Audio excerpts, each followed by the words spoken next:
Oh, cool. Um,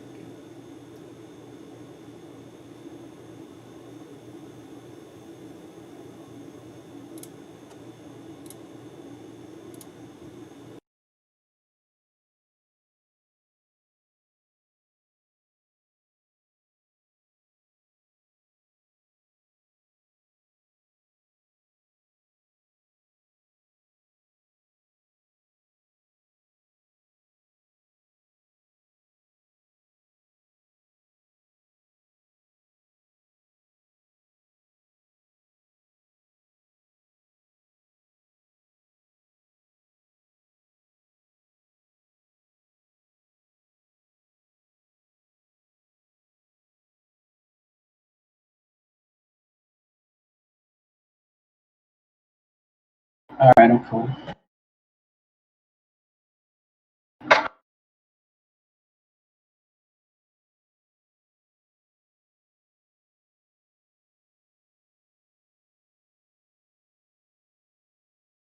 And you can hear me just fine. Can you not hear me? Tick tock, tick and talk, bunch of talk, talking a bunch of bullshit, get cars. I love it. Love it. Okay. We're live. We're now live. An error occurred. What? uh, It says I cannot record this. An error occurred with your output. Please check your streaming and recording settings. Well, okay, well, let's figure it out. audio only listeners, I'll deal with them later. I'll just strip the audio from YouTube and do it that way. Okay, well, we're still going to be live on Twitch. Yeah, we're already live. Hang on, let me switch over. Engage. Yeah. I wasn't gonna see our beautiful faces in a second. There we go. As long as everybody can deal with the green boxes, because I'm not switching that part. Yeah, I paid money for, um, not Twitch Prime, but the whatever the Streamlabs thing is. It's a business investment, so I'm allowed to. All right, are you all ready for this?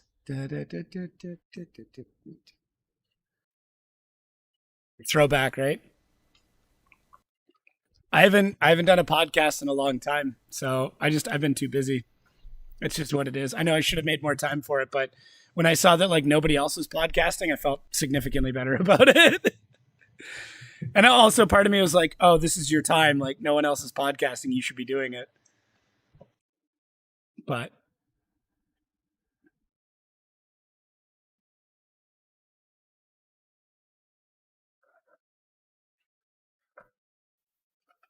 yeah,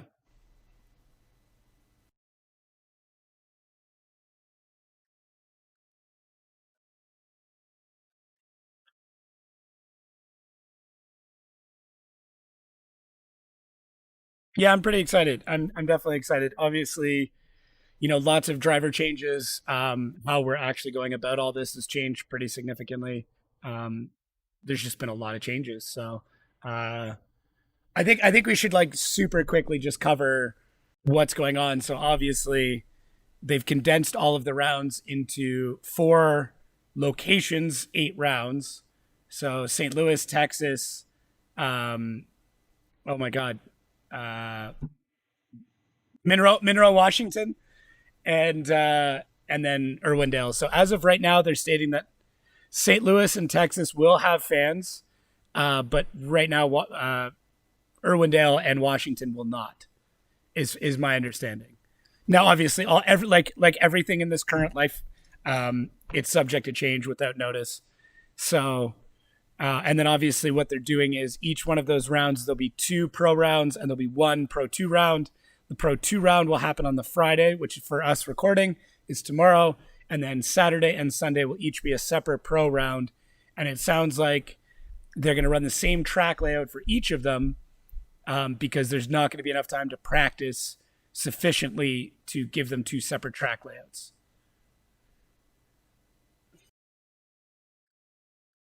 Yeah, which is good.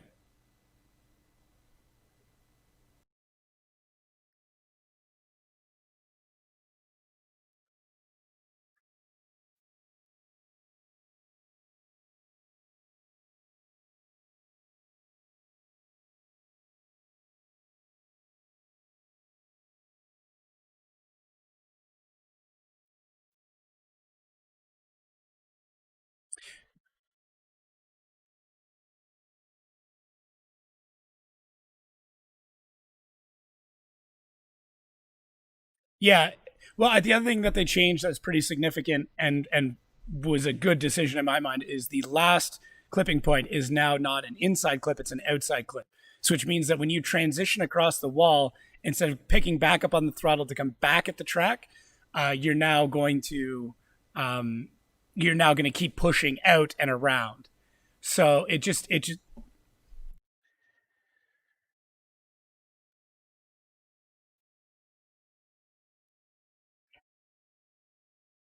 Yeah, I was kind of hoping they were going to switch it to go the other direction, but it seems to be in FD's mind. And if you look at most of the track layouts, is they would like the finish to be in front of the fans, which I understand.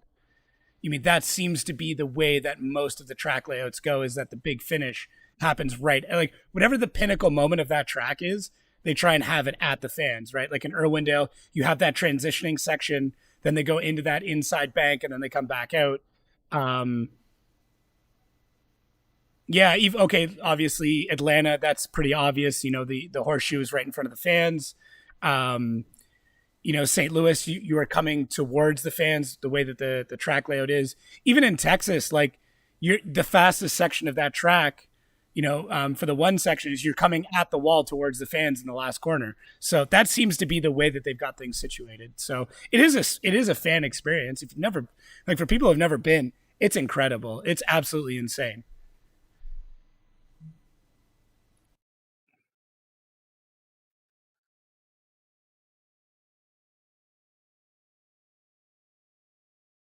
And take you right back to the start and finish. So Yeah. it point the cars away from the crowd. Now they have it point towards the crowd when they finish. And I don't know why I never put that together. That was a good point. That was probably the point of it, is just getting the end of the action right at everybody's face. That's pretty good. Yeah. For everybody listening, I apologize. I had your audio off because I switched scenes and forgot to add the new audio source. That's my bad. I'm still new to this. We'll just cut all of that out for the podcast. Be like, we'll just start here. You guys just missed the best part of the conversation. So I gotta like make sure to subscribe and stuff so you get it live. Let me just make sure I fix Yeah. that now. Uh, Sorry, give me 1 second. I'm Yeah, no still worries. still new to all of this. Everybody, everybody listening at home. No worries. There we go. That should be better now. All right, talk once again. Yo, yo, yo, chicken butt, chicken butt. Nice. Okay, I think we're good. Crank it up a bit. All right, Fred.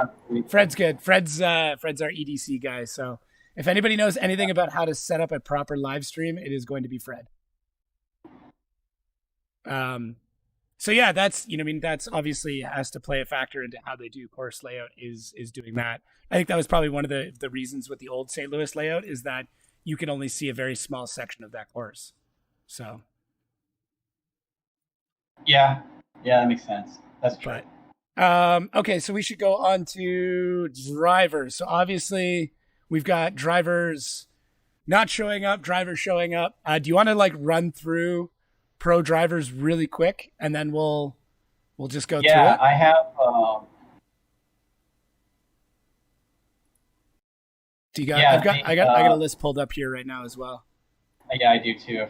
So Osbo is confirmed. Odie, Joao, Trenton Beecham couldn't make it.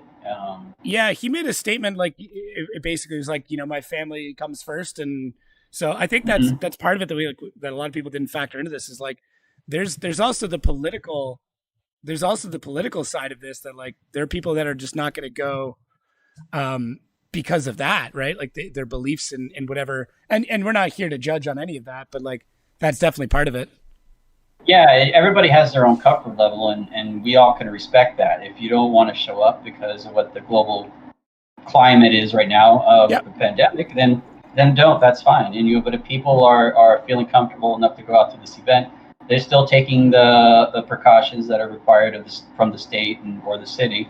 Yeah. So I personally don't see a problem with it. In the end, we're all adults here making our own decisions. So I Exactly. think it's good that they're doing what they can to get normalcy to come back to some level. At least they didn't give up, and that's one thing you have to commend FD for is they didn't just chuck it up for 2020. Said let's just give this year a break. We'll just do it next year.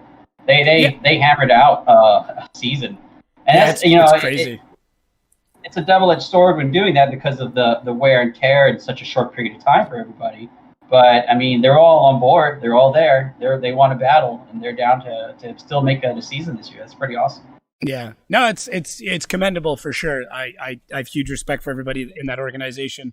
I know a lot of people like have their opinions, like oh this and that, and it's like, well, you know, at the end of the day, if it wasn't for those people, whether you like some of their decisions or not, we wouldn't be watching drifting in this form. So Yeah, yeah. So that's awesome. Rain or shine or pandemic, you're still going to be drifting. yeah, exactly. Should open a window. So we got Dan Burkett. I saw a live video of him driving around there, so he's definitely there. Castro's there. Yeah, Oh, Castro's there. Rome Carpentier, man, Oh man, what a situation! that he is so freaking lucky. He is so lucky, man. I seen the video of him that he took the piece of guardrail that speared into the rear passenger door. It went through underneath the seat of the rear of the truck and then came out the door on the other side. Well, and it was exactly And where he was sleeping too, right? yeah, he was sleeping on the back seat, back bench of the truck. Hang on, I'm listening. So My ventilation system decided to fall off. yeah, go ahead, do your thing. Say no. So yeah, I understand. It's cool. So yeah, that was pretty amazing. He's definitely thanking God, and nobody was hurt. Obviously, I'm pretty sure everybody is up to speed on the story with that. But if you haven't, he struck a trailer, had an accident, and it flipped. Yeah. So yeah, it was really really, man, talk about a close call. I mean, thank God nobody got hurt. Yeah, the car still was in one. I was worried about the windshield. I thought the windshield would be blown out, or maybe it's plexiglass. I don't know what the car, but yeah, the car was pretty much just scratched everywhere. I think they had like a few dings here and there. But it was very much drivable. Yeah, They said. And that he's dude's the ready. recovery king. Like Oh, big time. if there's anybody who can come back after a crash, whether it's in his car or his truck or his trailer, it's Rome Carpentier. So or Charpentier. Yeah, yeah.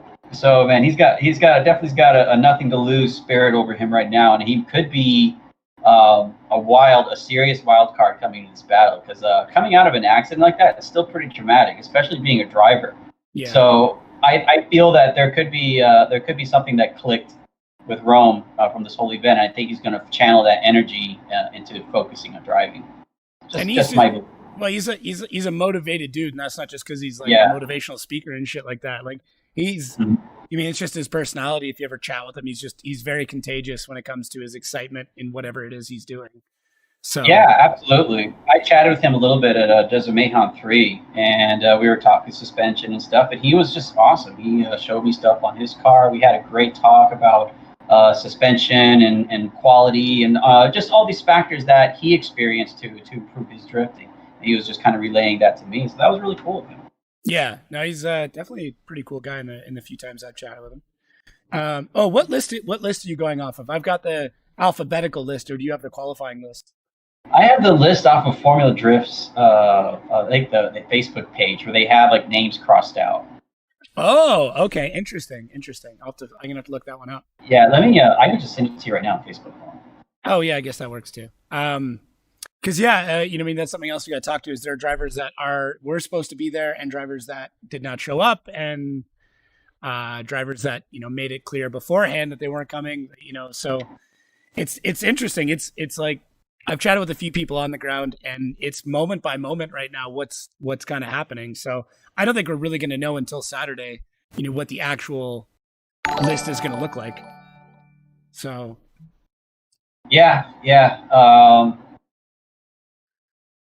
So I do have the brackets. I'll get those to you as well, okay. and that way you can look at that, and then we can talk about who's battling who. And I from what I that's not what I was supposed to say. Yeah, because I had, like I said, I have the drivers list, but it's all just in alphabetical order. Probably makes more sense for looking at the same list. Yeah, definitely. That's all right.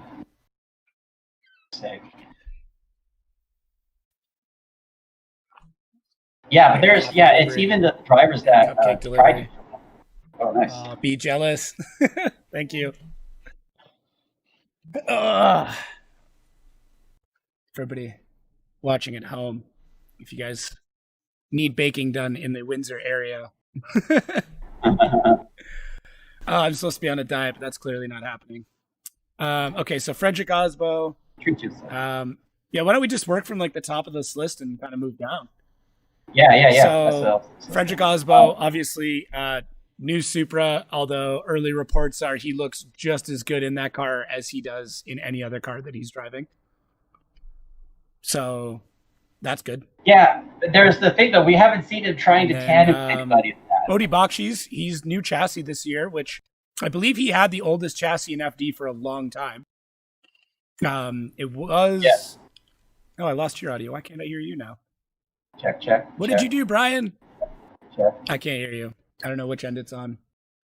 Let me just make sure it's not. Speak again? Check. No. Check. Something on your end, bud. Check. I think it is, at least. Check. As he desperately searches for the cable. I guess I could just keep talking. Check. I think it's your end. Check. I could switch Check. audio output devices on my end and Check. see. Check. Nothing. Still nothing. Check. Oh Check, man, everyone's check, gonna check, be able to check, see check, behind the screen. They can see my Twitch Check. setup. Check. 1 sec, dude. Check. I'll let you know if I can hear you. Check.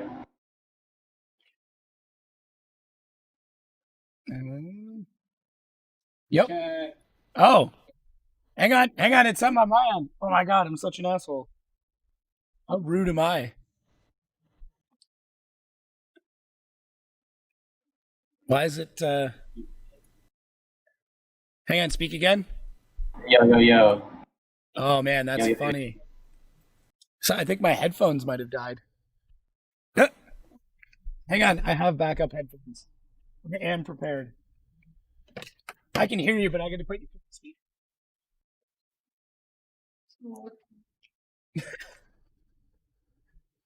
I'm curious. I haven't got any.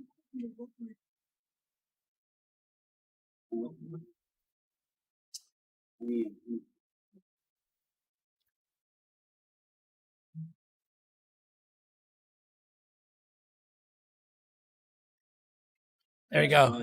I just hot swapped some headphones. Yeah. All right, say something again. My buddy Michael Wesley's, Dr. Wesley's in Forza. He's out there spotting for Andy right now, Andy Haley, and so he's the man of the ground right now. So it's going to be a sunny weekend, so that's good. Hang on, speak again. For the weekend. Okay. Something super weird is going on with my computer right now. Oh. What is happening? The only audio output I can use right now is through. Hang on. I got a plan. Oh my god.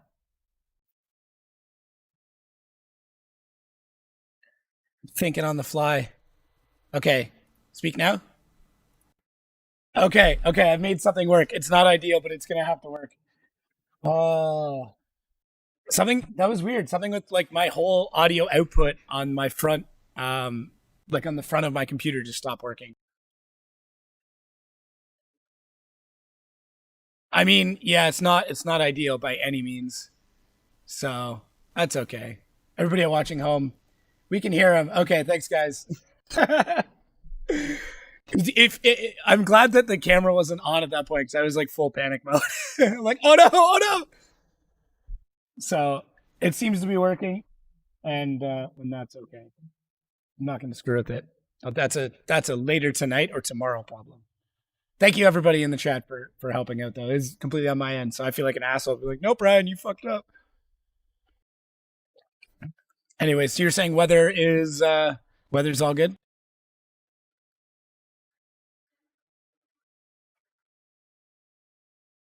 Cool. That's good.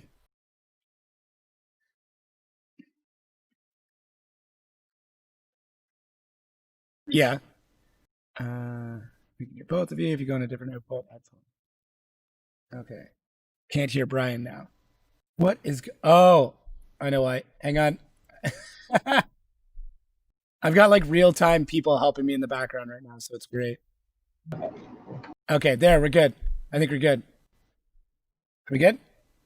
Speak. Are we good? We're good. I can see your audio. Thank you. Oh my God. Oh, we are good. I'm so terrible at this. I'm so terrible at this.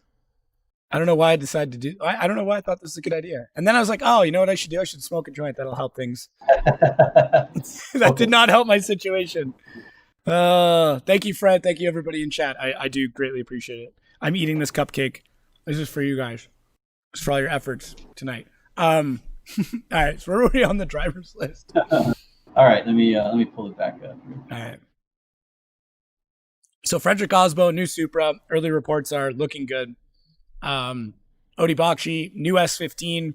In the video he just did with Matt Field, which was actually incredible, super good. If you haven't seen it yet, the Frenemies test day video, they used an Insta360 camera out the back, and it looks like a goddamn video game. It's one of the coolest videos I've seen in a very, very long time. So Trenton Beecham, they crossed out. Dan Perquette, he didn't change much in his Supra. I know he's got a YouTube channel, and admittedly, I don't really watch it. Mostly because I don't watch most people's YouTube channels, as shitty as that sounds. So if anybody does watch it, in the comments, just let us know. Give us like a quick, if there's anything major that he did do. You know what I mean? Like, let's say he switched from like a stroker back to a normal or vice versa. I would like to know. I just don't want to start researching it right now. I'm too lazy. Yep. Castro, what is he driving? Same car, same engine, from what I understand. Interesting. I thought, I guess they wouldn't change it because Turk's running the same engine. Yeah, and Turk's in the Corolla.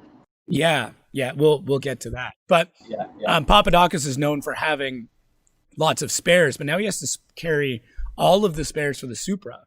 So I'm wondering, well, no, he's got a bigger trailer now, doesn't he? I don't know. I'm almost positive he's got a bigger trailer. He should, if he doesn't. Chelsea Denofa, dude's been driving like crazy. He is overclocked right from the gate, and he takes it to a level that I think he just knows he's crazy, but I think he knows to play in a certain range of how crazy he can get with the car, because he had that crash today in practice. But it wasn't like a DNF. He didn't destroy the car. He just banged it up. I did not hear about that. So that is news to me. That is breaking. Yeah. What I understood is that he went out just a little too wide, and he got caught in the grass, and the way it upset the car, it over-rotated it to nose into the wall. Okay. There was just no way of bringing it back once he gets to that level of slide. But those cars are so well built that like that's not a problem anymore. It used to be a great way to ruin a weekend, but especially with RTR, done most cars, yeah. And then just goes to credit of the engineering that team has put together to have drift cars. Because competition cars and drifting has to have the importance of sustainability. You know, you got to be able to sustain a crash, as in something they are built for the prevention of the inevitable. And I really like I like how they are building cars for the intention of being able to survive a crash significantly enough that the parts are easy to swap out, or the car is not really affected at all by the impact. Well, two trains of thought on that. One, they have sponsors that they need to appease. And when dealing with like sponsorship stuff, and I think this is something people need to kind of realize as well, it's a co-relationship where like you're out there to perform, but that also means that you need to have enough money to be able to do that regardless of what situation you're in that weekend. Like they're having to go to a sponsor and being like, we nuked an engine and didn't have a spare. That's a really quick way to lose sponsors. Right? As shitty as that sounds, I understand it's very expensive to have two engines. But when you get to that Pro 2 or Pro level, like that's why we see so much of a drop off with these guys, where it's like with a lot of the lower end Pro guys and almost every Pro 2 guy, they don't have the affordability. They don't have the money to buy a full set of spares for a car, right? Yeah. So it's like, it's that weird thing where it's like you need the money to get there, but you can't get there until you have the money. So anyways, just something to note. Yeah, it's just, you just got to pick a path and just do whatever you can to keep working forward. Yeah. And sometimes it could end up being a dead end for some people, and you got to walk backwards and then go back down the other road. And a lot of people, that's pretty much that's where they call it quits. So, but those who are able to just keep pushing on, I think those are the people who really have gotten far in professional drifting. Well, Chelsea 'Cause Denofa is I probably hear the biggest. stories, man. Yeah, Chelsea Yeah, Denofa is probably the biggest story in that regard. Like yeah, I mean, the privateer that got picked up by the big company. yeah. Him and Ryan Turk, realistically, like I don't think people give Ryan Turk enough credit just because he kind of lives in the shadow of Von Gittin and Chelsea Denofa as like the non-champion friend. Like as weird as that sounds, but at the same time, Yeah. like he is a excellent driver. But That's because he's drifting with champions all the time. I think it's just inevitable. I think he's the best driver in FD who hasn't won a championship right now, in my mind. I honestly believe, I was just telling Paco this today, actually. I believe that because of all the seat time that Turek got in that Corolla and, go all the grid life events and a bunch of other stuff, uh, and always tandeming with Chris more than anybody else, Yeah. I think he is going to be contested as one of the most serious drivers to really wake people up that, hey, even though there's a minimal number of drivers here, it's still a championship, and he's going to go for it. He's geared himself up, I believe, to make a run for as many wins as he can get, no holding back. Well, I think anybody who's ever drifted or anybody who's been in any form of competition or motorsports, you always have that moment of like, what if I had? And we saw it with Pat Gooden, where it's like, what if I had an excellent car? And we saw what he could do in an excellent car. Like part of me is just like he proved to himself that he was one of the best drivers in the world at one point in time, and that was the confirmation. And Turk is now at that point where it's like he had problems with sponsors early in his careers with the retax situation. He worked his way back up from that, but had an old chassis. He writes off that chassis, gets into a new one, has one of the best seasons he's ever had, with the fact that he also suffered a mild brain injury, which like he had a severe concussion. That is a brain injury. Like, and that's tough. That can be a years-long process to heal from. So he's now in a car that he's driven very regularly, that is built by one of the best car builders in drifting / motorsports in general. Yeah. And this is it. This is his moment. Like there is no excuses left. Yeah. If you're going to be one of the greats, you've made it. This is your time. Yep. This is the thing, though. It's just it's drifting is just really unpredictable. Mm-hmm. It really is. And he's got all the elements, and that door could easily close on his face, even with all the right weapons at his disposal. Yeah. If he misses even once, that's how serious these tandem battles are, even in the top 32. Yeah, and that's the thing. Like at the point he's at, it's no longer. Not that it's not acceptable. Like I think there's situations where like you're going to go out in the top 32, but it is noticed when he does not make it to top 16. Like if Turk doesn't make it, you're like, wow, shit, okay. Mm-hmm. I'm sorry. I'll give it this though, because we're in the way that they setting up the bracket with no qualifying. Yeah. It's a little different. And honestly, I believe that this mixed match of how they just randomized by the number one points leader drawing a number. It's anybody's game. It's going to be insane. It's going to be insane. Yeah. You have no idea what to set up for. There's no strategy anybody can apply. You're just stuck somewhere in a bracket completely at random, and good luck. Okay, so we got to. What driver were we on to next? As much as I'm sure you and I could talk Ryan Turk. Oh yeah, I could go. Yeah, we are both. Mike new car, right? New car? Is it new car? I don't know. It's still a BMW. They all look the same. Yeah. And when we talk about Pro 2 as well, we can talk about where, because one of his old cars went to a Pro 2 driver. But Michael Essa is very much like having fun out there. I do wish I don't know if it's, I don't know what it is that holds him back, because he could be an excellent driver, but just like something about it, just like he's just missing a small piece of his driving game to be at that next level where he's regularly doing well.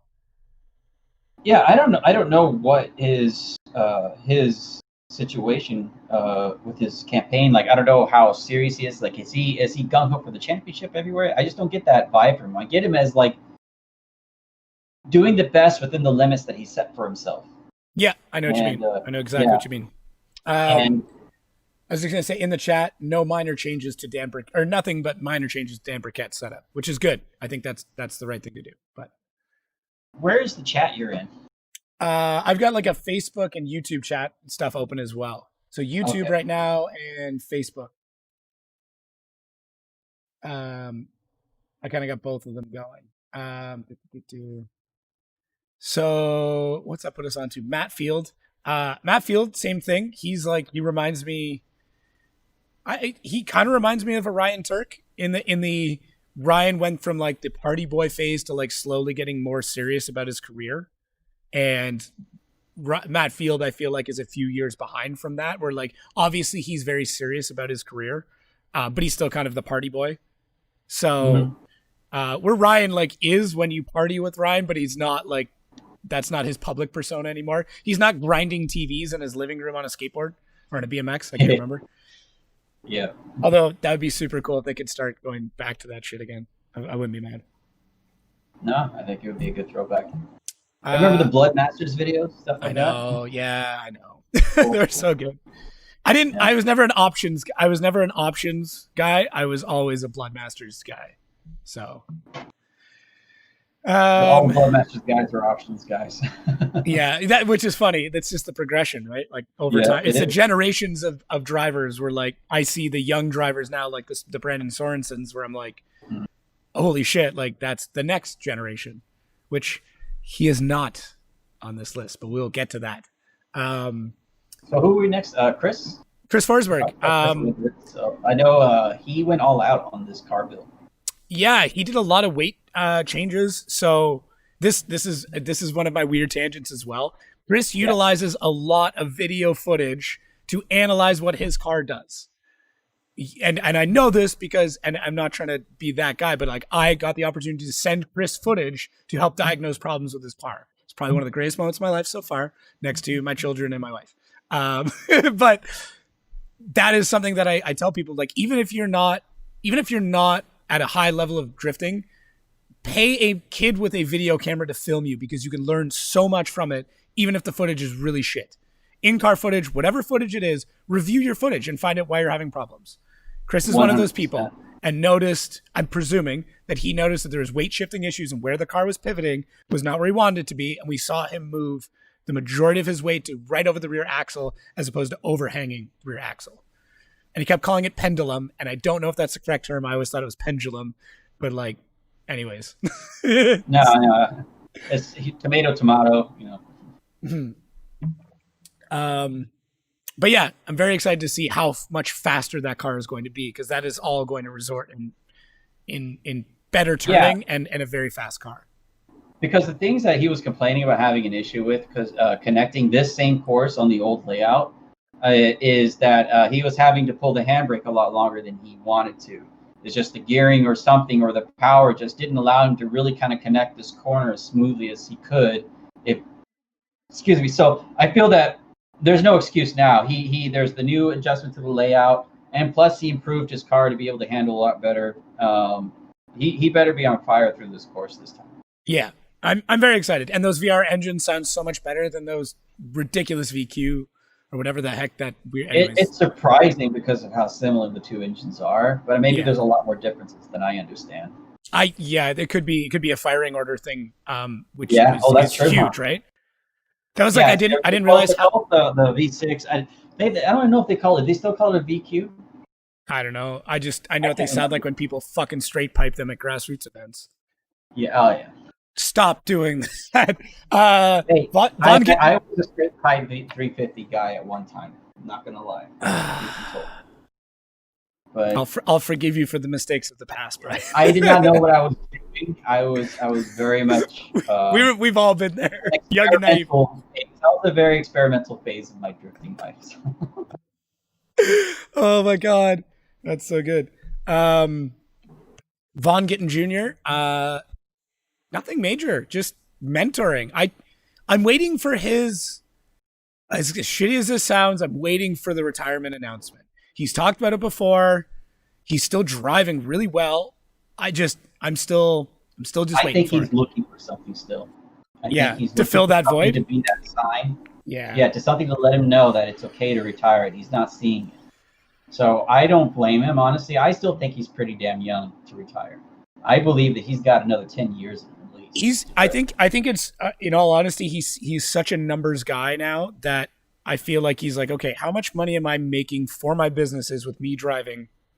How much stress is it causing? How much is it taking me away from everything else in my business where now I'm losing money?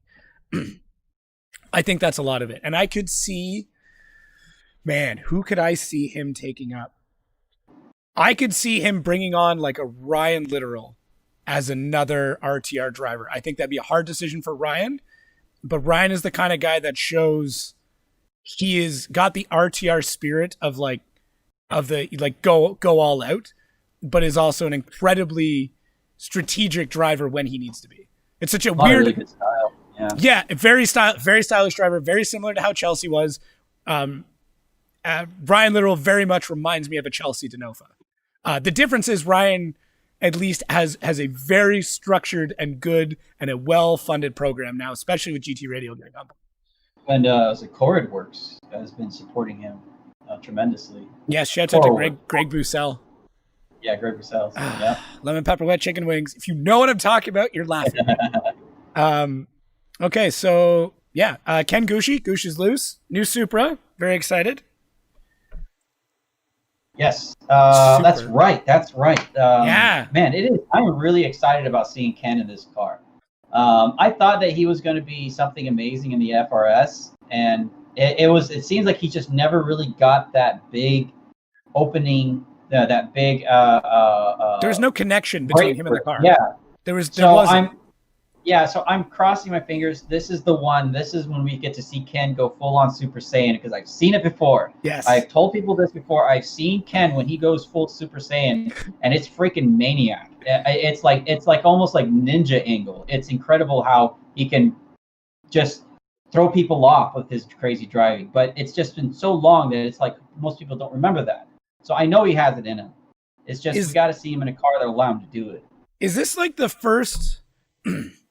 Is he like the first driver to change his drifting heritage to drive in the US? Like, did he adapt what should have been his natural style? Did he change that in order to drift in the US? Like, is that? I understood he was born and raised in California. Okay, but So it was, but his dad, I believe, possibly came from Japan and started living in the States. I don't know for sure. I believe so, because I know that I think they speak Japanese regularly in his household. Okay. So, but he very much has been key in Ken's success at an early age, teaching him drifting and driving in general. So I think that he his dad knew what he was doing. Yeah. And he just gave all those skills to his son, just taught him everything he knew.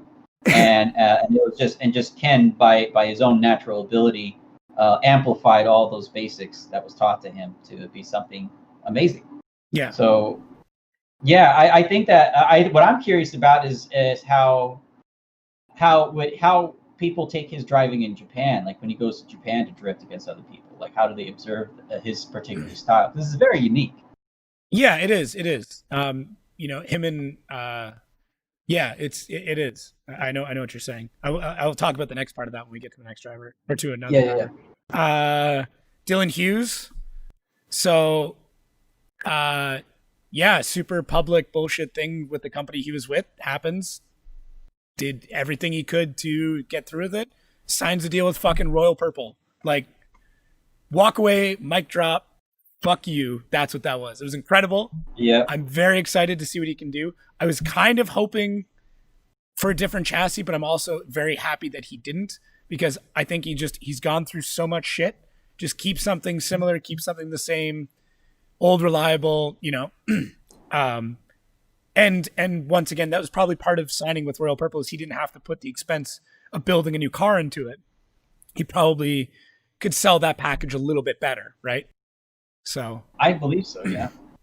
just thinking of the back end. Like I don't know. Right. I always try and bring like that a different perspective, I guess, than a lot of people normally bring up. But Yeah, there's um, so much that goes into making deals like this. What's considered important to get that yes. yeah. So I'm very excited to see what he does. I'm happy he is signed with a very large company that has the money to fully give him what he needs to do to now finally start growing as a driver. His growth was stunted for realistically for what, at least a year. So Well, going through Pro 2 in his car, I mean, it worked, but he knew he needed something significantly more as he stepped up into going into Pro 1 to take anything Pro 1 seriously. yeah, So yeah, his E46, man, his recent makeover of it, and he went testing with Chris and Irwindale. There were some videos of that, and he looked like he's on point. Honestly, I mean, I don't know what else more you need to. He's got his tandem practice in. He's got his solo practice in. He's ready to rock. I think it, he's just really just anxious to just get it in an official, getting some real battles. you know what's been super cool is actually watching that whole like they call him Chris the Force Forsberg, but they really need to call him Obi-Wan Kenobi because that is what that situation is. That is somebody who's got Dylan Hughes as the raw. He had the raw talent of an amazing drifter who happened to be mentored by possibly one of the, if not the greatest drifter of all time in U.S. drifting, arguably. And then he's now mentored him into this this driver. It's just cool to see. Like you can see as well as like Dylan has grown up a lot. Not that I think he's any older than me, but like as a person, you can see from like Everybody having kind of goes through a transition at some point in their life, whatever age it may be. yeah, you need to. It sucks. Yeah. Growing up sucks, but you can still have fun and be a party boy and shit. But like at some point, you got to work for the man, and that's what's happened. I think he was just aware enough to see the opportunities that were in front of him, and he decided to embrace that. Yeah. So, So that was good on him. no, very excited. Taylor Hall, nothing major, just yeah, cool livery, good throwback livery. Yeah, he got the good livery on there. He's I think he just did various updates. I don't think he did anything credible. He might have added more power. Yeah. But he's definitely got some good competition practice in this year with clutch kickers, and he's been I think he won a round or two in that. I think so. But yeah, I mean, and that's in his FD car. He's running in that clutch kickers competition with. So he's got a lot, even though it's short course stuff. It's not like FD level of high speed craziness. It's still a demanding. You still got to have a skill to be able to drift like that. On that note, especially in a car that big, On that note, that track layout is very close and very similar to how St. Louis is. So I'm curious to see, now that he's had all this technical driving experience in very short courses and arguably he's put in, pretty significant amount of seat time in the off season compared to a lot of other drivers. Who do we see him come out and do well, like top 8? Let's say top 8 for Taylor Hall. Oh man. I know that's a big ask. It's a lot to ask, but I think it's completely possible. I have to see how his car is. I haven't seen him in practice. I mean, that's really the telltale. I mean, if it was him last year, if nothing changed in his car, I wouldn't be hopeful for a top 8. But I would be impressed. As I'm not saying it's impossible. Yeah, he's and like I'm just talking fairly here. Just based on the success rate of his driving so far. But I want him to master that car, though. I really do. Yeah. People forget that he is young in pro. Like he's only been there for a couple of years. He didn't get a lot of seat time. He's very much the underdog story. He's also incredibly quiet. It's like, man, like you lead a very cool life that like I kind of wish was documented better. As shitty as that sounds. But yeah, I think I don't know. I would like to see him do well in St. Louis, and I think it might happen based off of what he's done in the offseason. But yeah, practice would be the by practice. Yeah, I think he's one of the few only 4-door sedans that are drifting. Who else is? I think. Well, there was supposed to be a chaser, but he wasn't able to make it. Manawa. But I don't know. I don't know if anybody else has a four-door car. Is the Corolla a four door? I guess yes, technically, but I'm talking about like I guess like a large car sedan. I mean, I don't know. Corollas and Civics nowadays they're like the size of Lexuses like 10 years ago. But Yeah.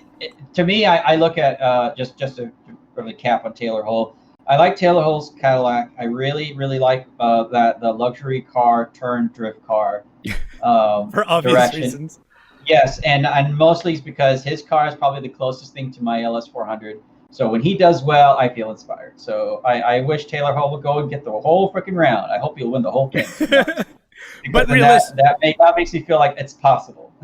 but realistically speaking, if there's been no major development since last year, that's going to be tough. Yeah, Yeah. that's what I'm saying. That's what Yeah, I'm saying. fair.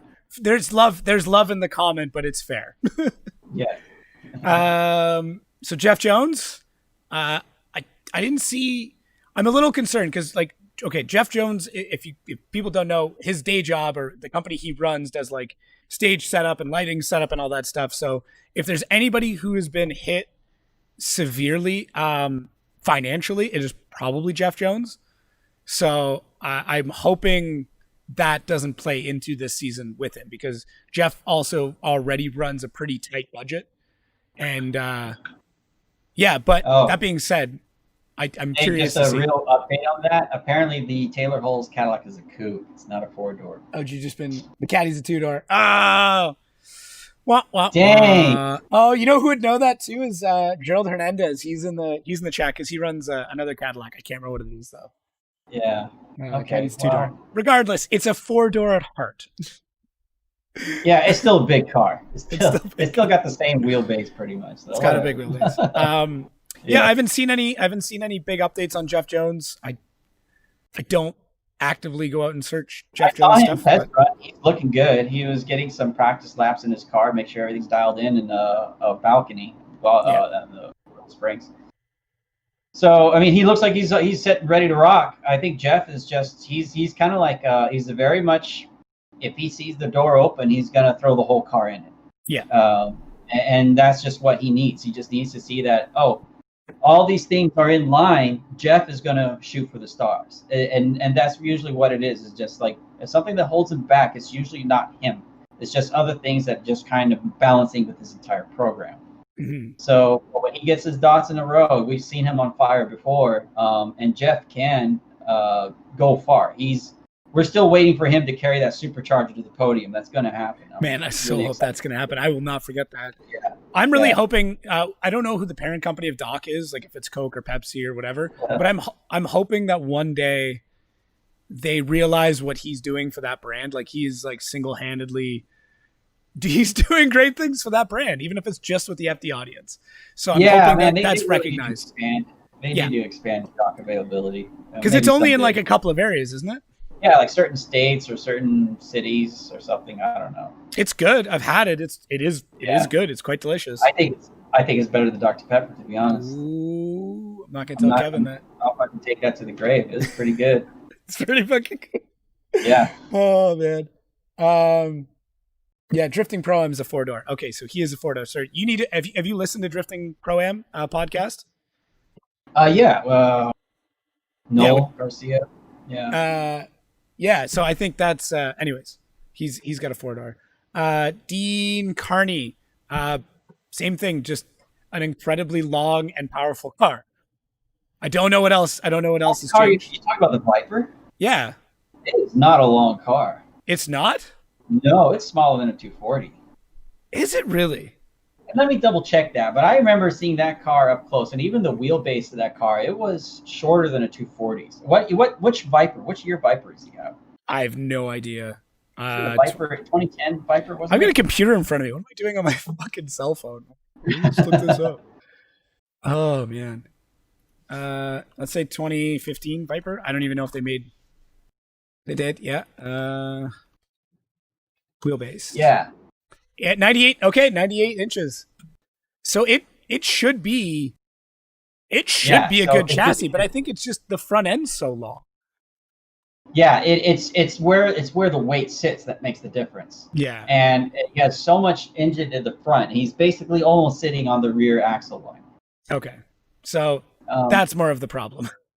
yeah, yeah. So I don't think it's a problem though. I just think it's just dealing with the dynamics of the car to be able to get it balanced with whatever tuning, suspension, or chassis tuning that they're doing. And It's just that's a lot to handle. yeah, okay, well, okay, yes.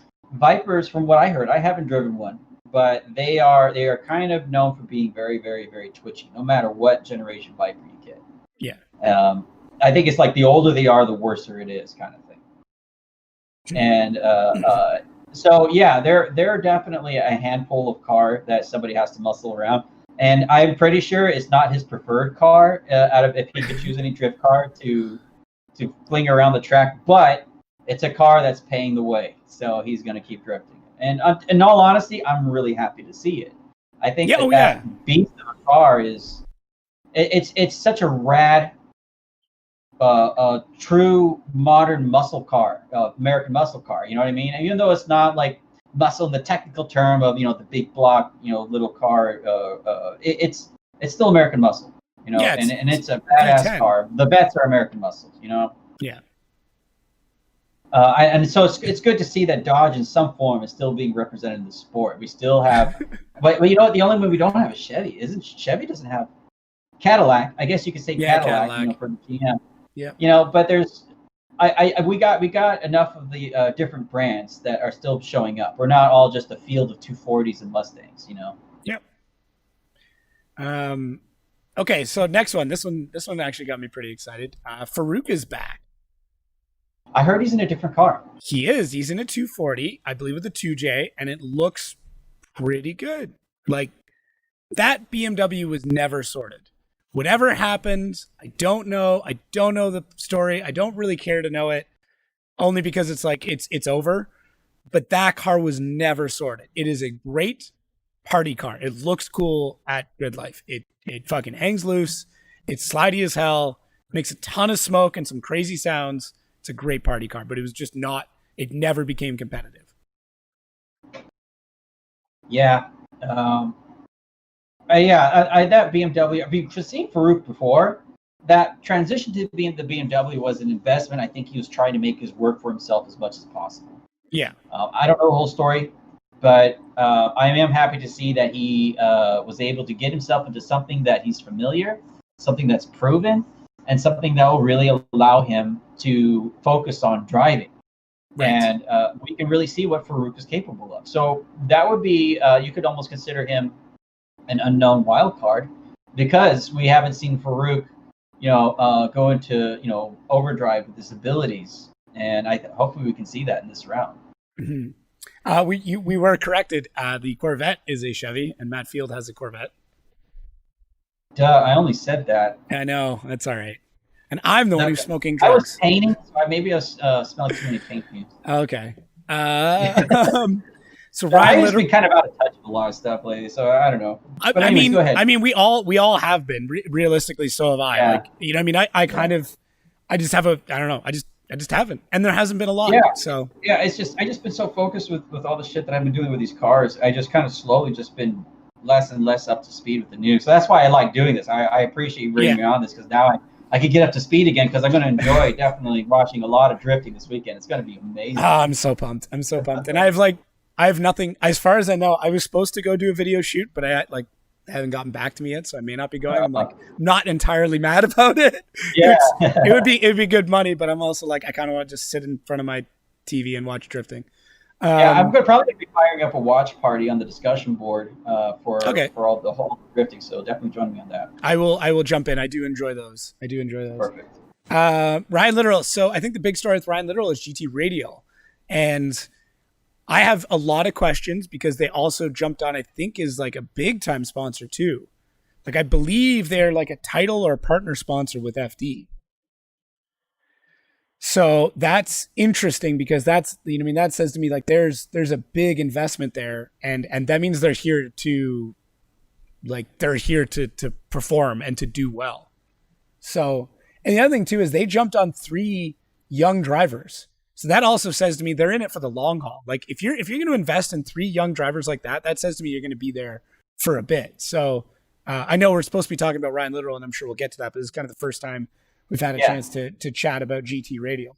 So Yeah, GT Radial. They I forgot the director's name. There's a guy who produced or he created some short videos for GT Radial with Ryan Littrell, Kyle Moen, and I want to say Conrad Grunewald was the other driver in that group. okay, And they were all like sponsored by GT Radial. And no, I'm sorry, it's Denofa, Littrell, and Moen. That's what it was. okay, back in the day. Yeah, back in the day, and there was this guy put together these. I feel so bad. He's such a cool dude too, and I forgot his name, but he I think it was Christopher or something. Anyways, he had this like video game themed like little montage video of all the GT Radio sponsored drivers, and like you could see their cars being selectable, and there was like some like hidden cars in that, and there was this kid playing it, and all of a sudden it was like the video game became the car drifting action. Very, very, very, any kid drift fan's wet dream of a video game realism experience. Coming to real life. Yeah, and then he did other ones too that were super stylish, very much like that 80s vibe with like but like in the beach, and you're in Long Beach. And it's just like he created a themed a video for each round. That's what it was. Okay. So yeah, and it was. I always loved that. I was like, wow, that was really really cool. GT Radio commercial. Like they really had a good advertising program put together. So it's really exciting. I hope they see more of that. I guess is what I'm trying to say. I hope they put together some cool shit for us to watch, because they've made some pretty cool videos. The tires are not bad either. I've drifted with some GT Radials, and they're pretty good. Yeah. So I couldn't find anywhere that they stated that they were like a bigger sponsor with FD than more than just tire sponsor. But what is interesting is that they're bringing over a very drift specific, the SX2 RS to North America. So it says to me they're here for a bit, which is good, because I don't like when Hankook left. I remember it being like, oh fuck, like that's not good. Yeah, that's not good. I'm like, somebody is gonna need to step up, and then seeing this, I was like, all right, this is excellent. These are good things. So yeah, it sucks sometimes seeing tire companies drop like that. I remember when Yokohama just up and disappeared, and that wasn't taken well either. And then Nexon, I think, did something like that. Or no, Nexon picked them up. I can't remember the story now. It was like Kyle Moen was like stuck without a tire sponsor like months before the first round. Oh, I couldn't imagine that hell. Yeah, that was pretty bad. It's him and I think a few other drivers that were sponsored. But anyways, Ryan Littrell. So other than just GT, he's got a bit more money in his pocket, and some more. Anytime you pick up a big sponsor like that, it's good, because now you have things like you can get spare engines, or you can have more track days. Like that's the part of it where it's like, it also means that he can go out and test for like 2 weeks, right? As opposed to like an afternoon and say, it's fine. So, but yeah, like I said, Ryan just needs some more time. We know he can drive really well. I think he made it into the top 8 in his, I don't know if it was his rookie year or last year or what it was. But like he is an excellent driver, and he's also really fucking funny dude. But I'm looking forward to see what he can do. I'm just checking to see if we have any more corrections, but I think we're all good. I guess the next one's Adam LZ. So, Or are you looking something up? No. Adam, I saw him out there doing some testing with his car, and so he's been trying to feel out the track as much as he can. That car just got recently finished, didn't it? Yeah, it's nothing. I don't, once again, I did not watch his videos. I don't know how much of it was changed. It's obviously like the same layout and stuff like that. And he had, top of the line, best you can get pretty much across the board. So other than maybe some minor tweaking, I don't think that there was much room for big changes. Like, he's going to stay with BC. It's going to be a 2J. Like, there wasn't anything major that changed. So, but like seeing that car up close. That is a very, very well built car. It's an incredible car. It's the same car he had last year, right? Yeah, S15 2J. He just went with like insane with the livery, and it looks pretty wicked, I will say. Well, yeah. I mean, I think that he's going to still go through a lot of, getting himself acclimated to the pro side of things now.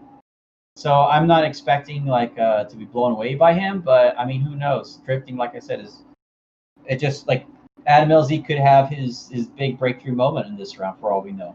So he is an incredibly talented driver. I will not take anything from him on that. He's an amazing businessman.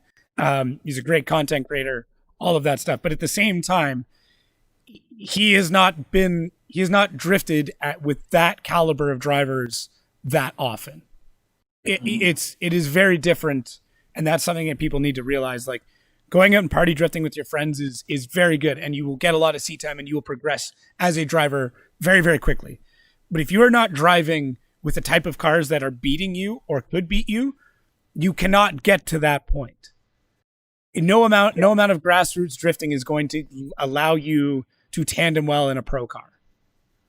That's just the way it is. And even if you have a pro, they're not the same. Yeah. Yeah. If you have a pro car, that's great. But you also need to be driving with other people that have pro cars at a pro car level to get to a point where you are practicing for pro.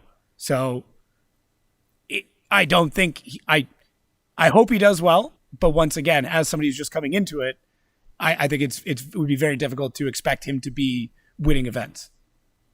Was that as like political as you could possibly put it? No. I mean, and I don't think you're saying anything other than just we're looking at the whole picture here. At LC, we always wish everybody to do their best, but you have to understand evidence of the ability to reach that yet. Yes. So prove us wrong. Please see him get on fire. But right now we're looking at it. From how he's performed in the past, and he's not a bad driver, but he's not good enough yet. So not when we're rating it on that metric. Yeah. I guess he switched.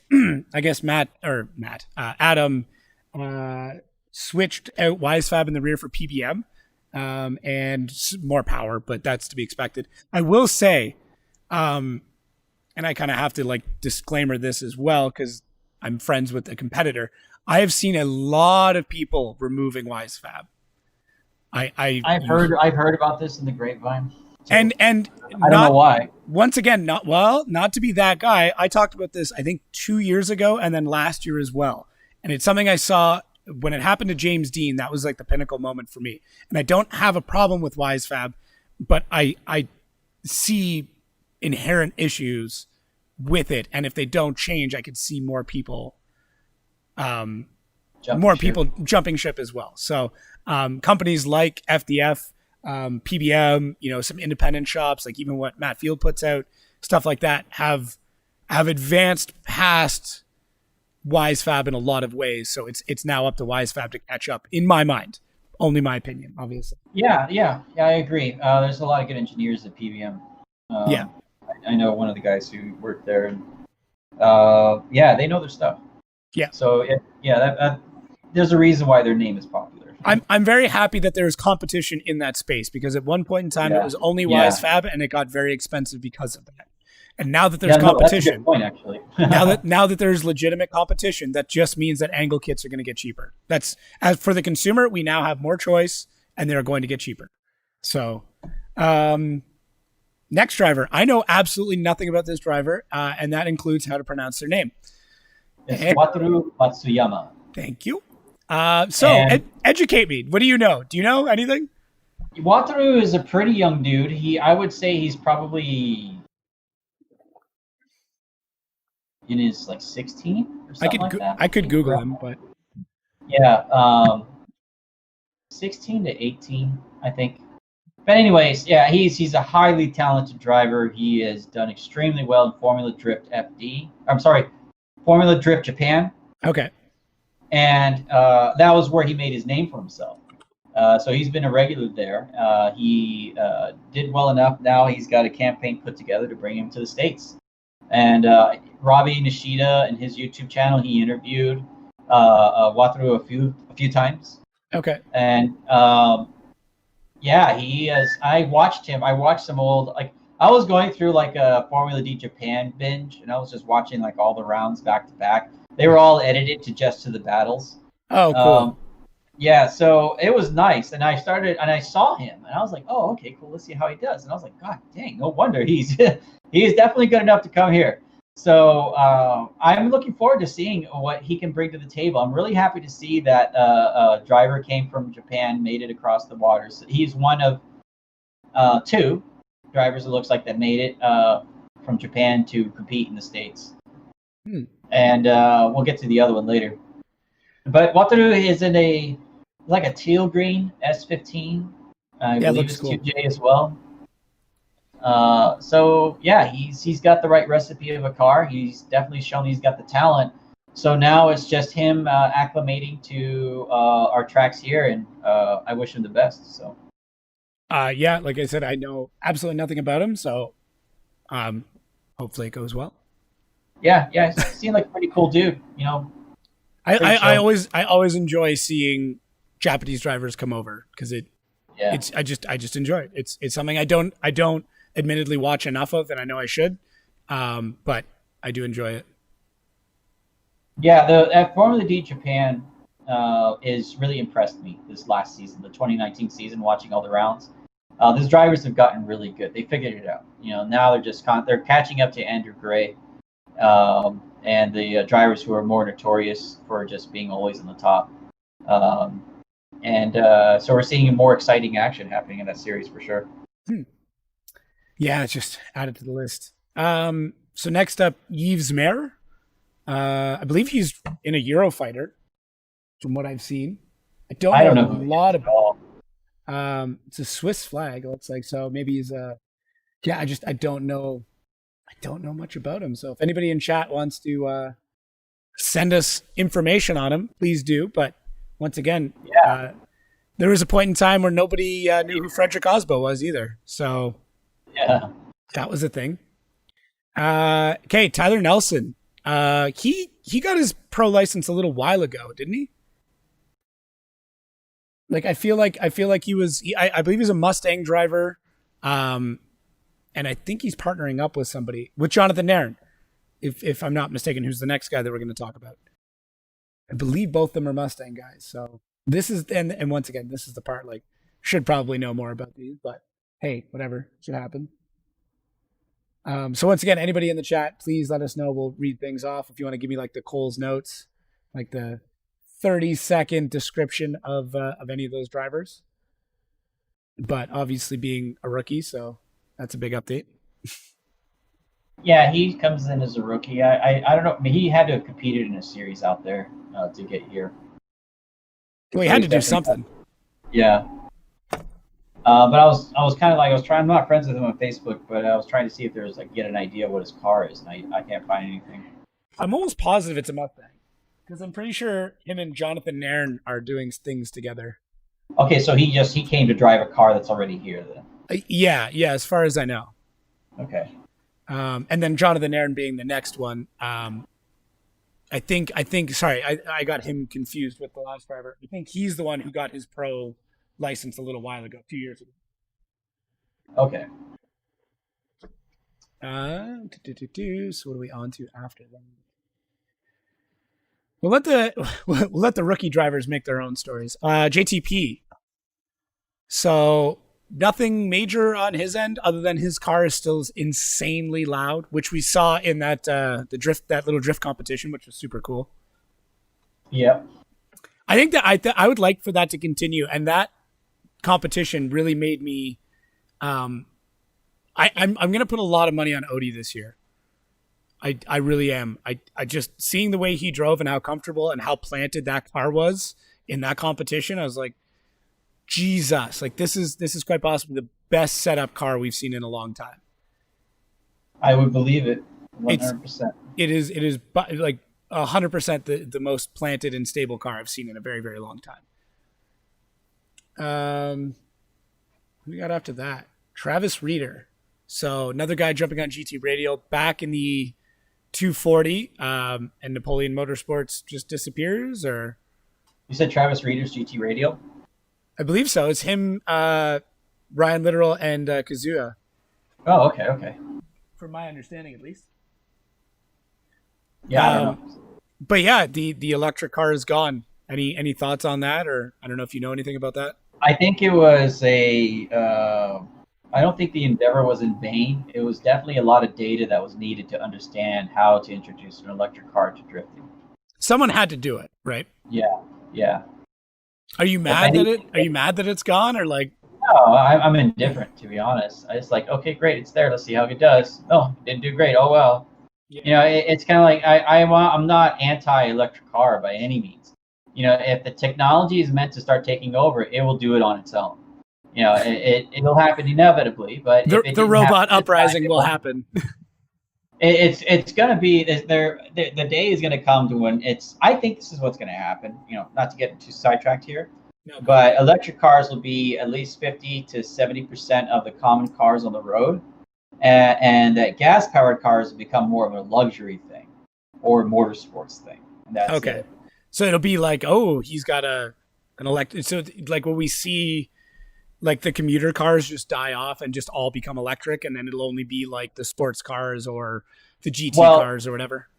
No, the electric car comes in as the underdog then, because it's the least common car in the field.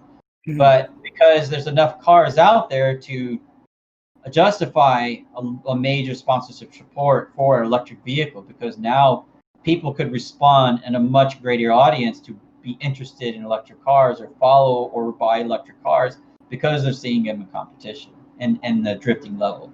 This is just off the top of my head.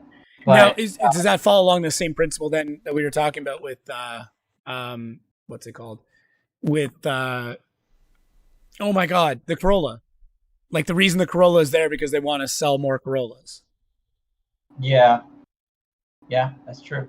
So like I don't know. I don't know if does that work? Like has anybody bought a Corolla because they saw Frederick Osbo drive one? I'm not sure. Well, the only way we can base on how successful that is the fact that Toyota's still paying the money to do it. When they quit paying the money, that means it isn't working. That is a very good point. So it's doing something. Yeah, that's why you don't see electric cars out there, because it's not paying. It's not paying enough to give them the need to feel like, oh, we need to put this car in motorsports now. You know, like whoever in Tesla is in charge of that kind of department, or who's that new company? There's a new electric manufacturer company that just set up a plant here in Arizona. Sure. And I forgot what they were called. I'm not sure. I'm glad that there's more. I think the only reason we're not seeing electric cars in drifting is because Elon Musk doesn't know what drifting is yet. And just we need someone to get it in front of him, be like, this is the coolest thing your robot brain has ever fucking seen. So you need to be involved in it. Yeah, fingers crossed, man. I know Chelsea Denofa said that he tried many times to try to get Tesla to do it, and they weren't interested at all. Interesting.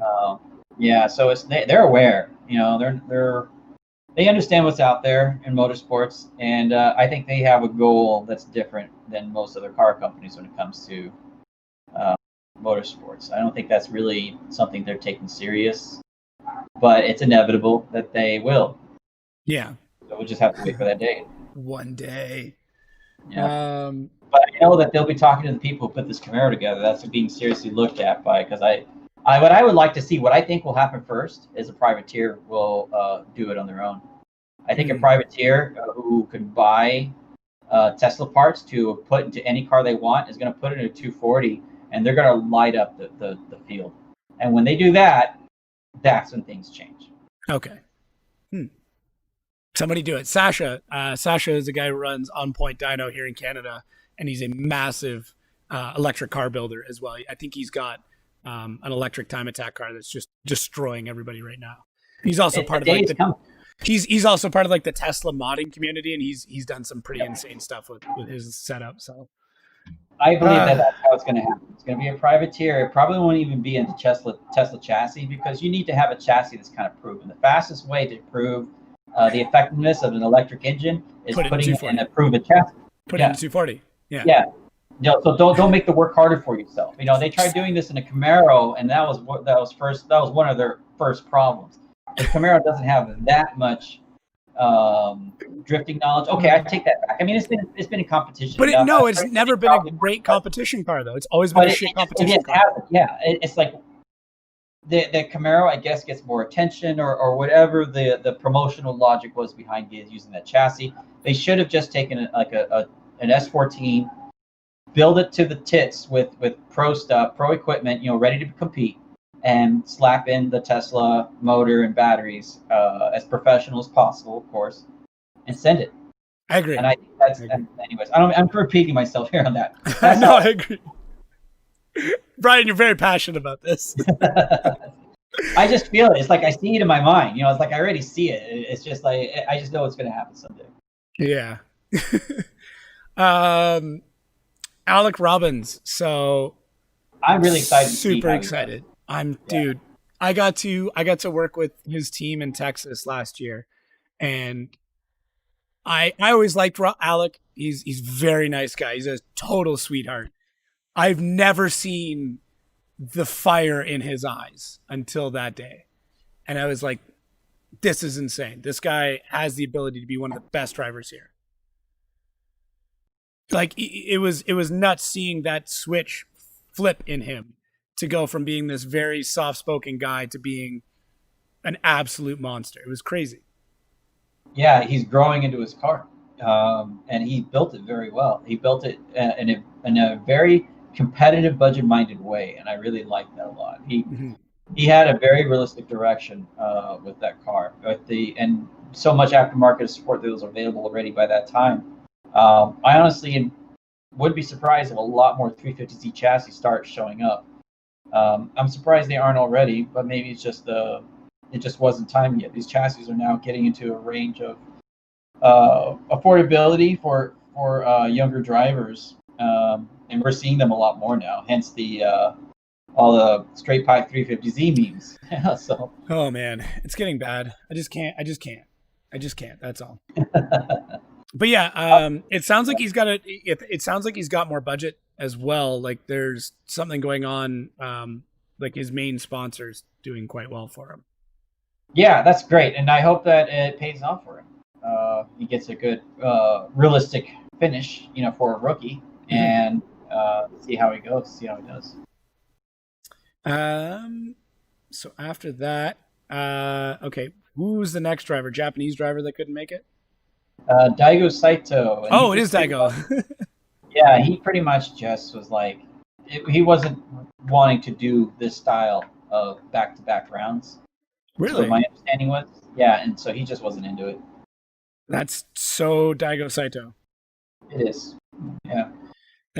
Yeah. Wow, that's crazy. But he has fuck you money. He has I'll do whatever the fuck I want money. So yeah, and that's just exactly it. He decided not to fucking do this. And he was going to come in a chaser, you said? Oh no, I don't know. What is he? He was supposed to come in a Supra, I think. No. JZX? Either. I think it was a JZX, wasn't it? No, I don't think so. I don't think it was a chaser he was bringing. Shoots, I don't remember. Anyways, okay, so no Daigo, which sucks. No Daigo. No Bryan Sorensen. Who knows? I don't know why. But he got. You just skip right over. Like I don't know why. Yeah.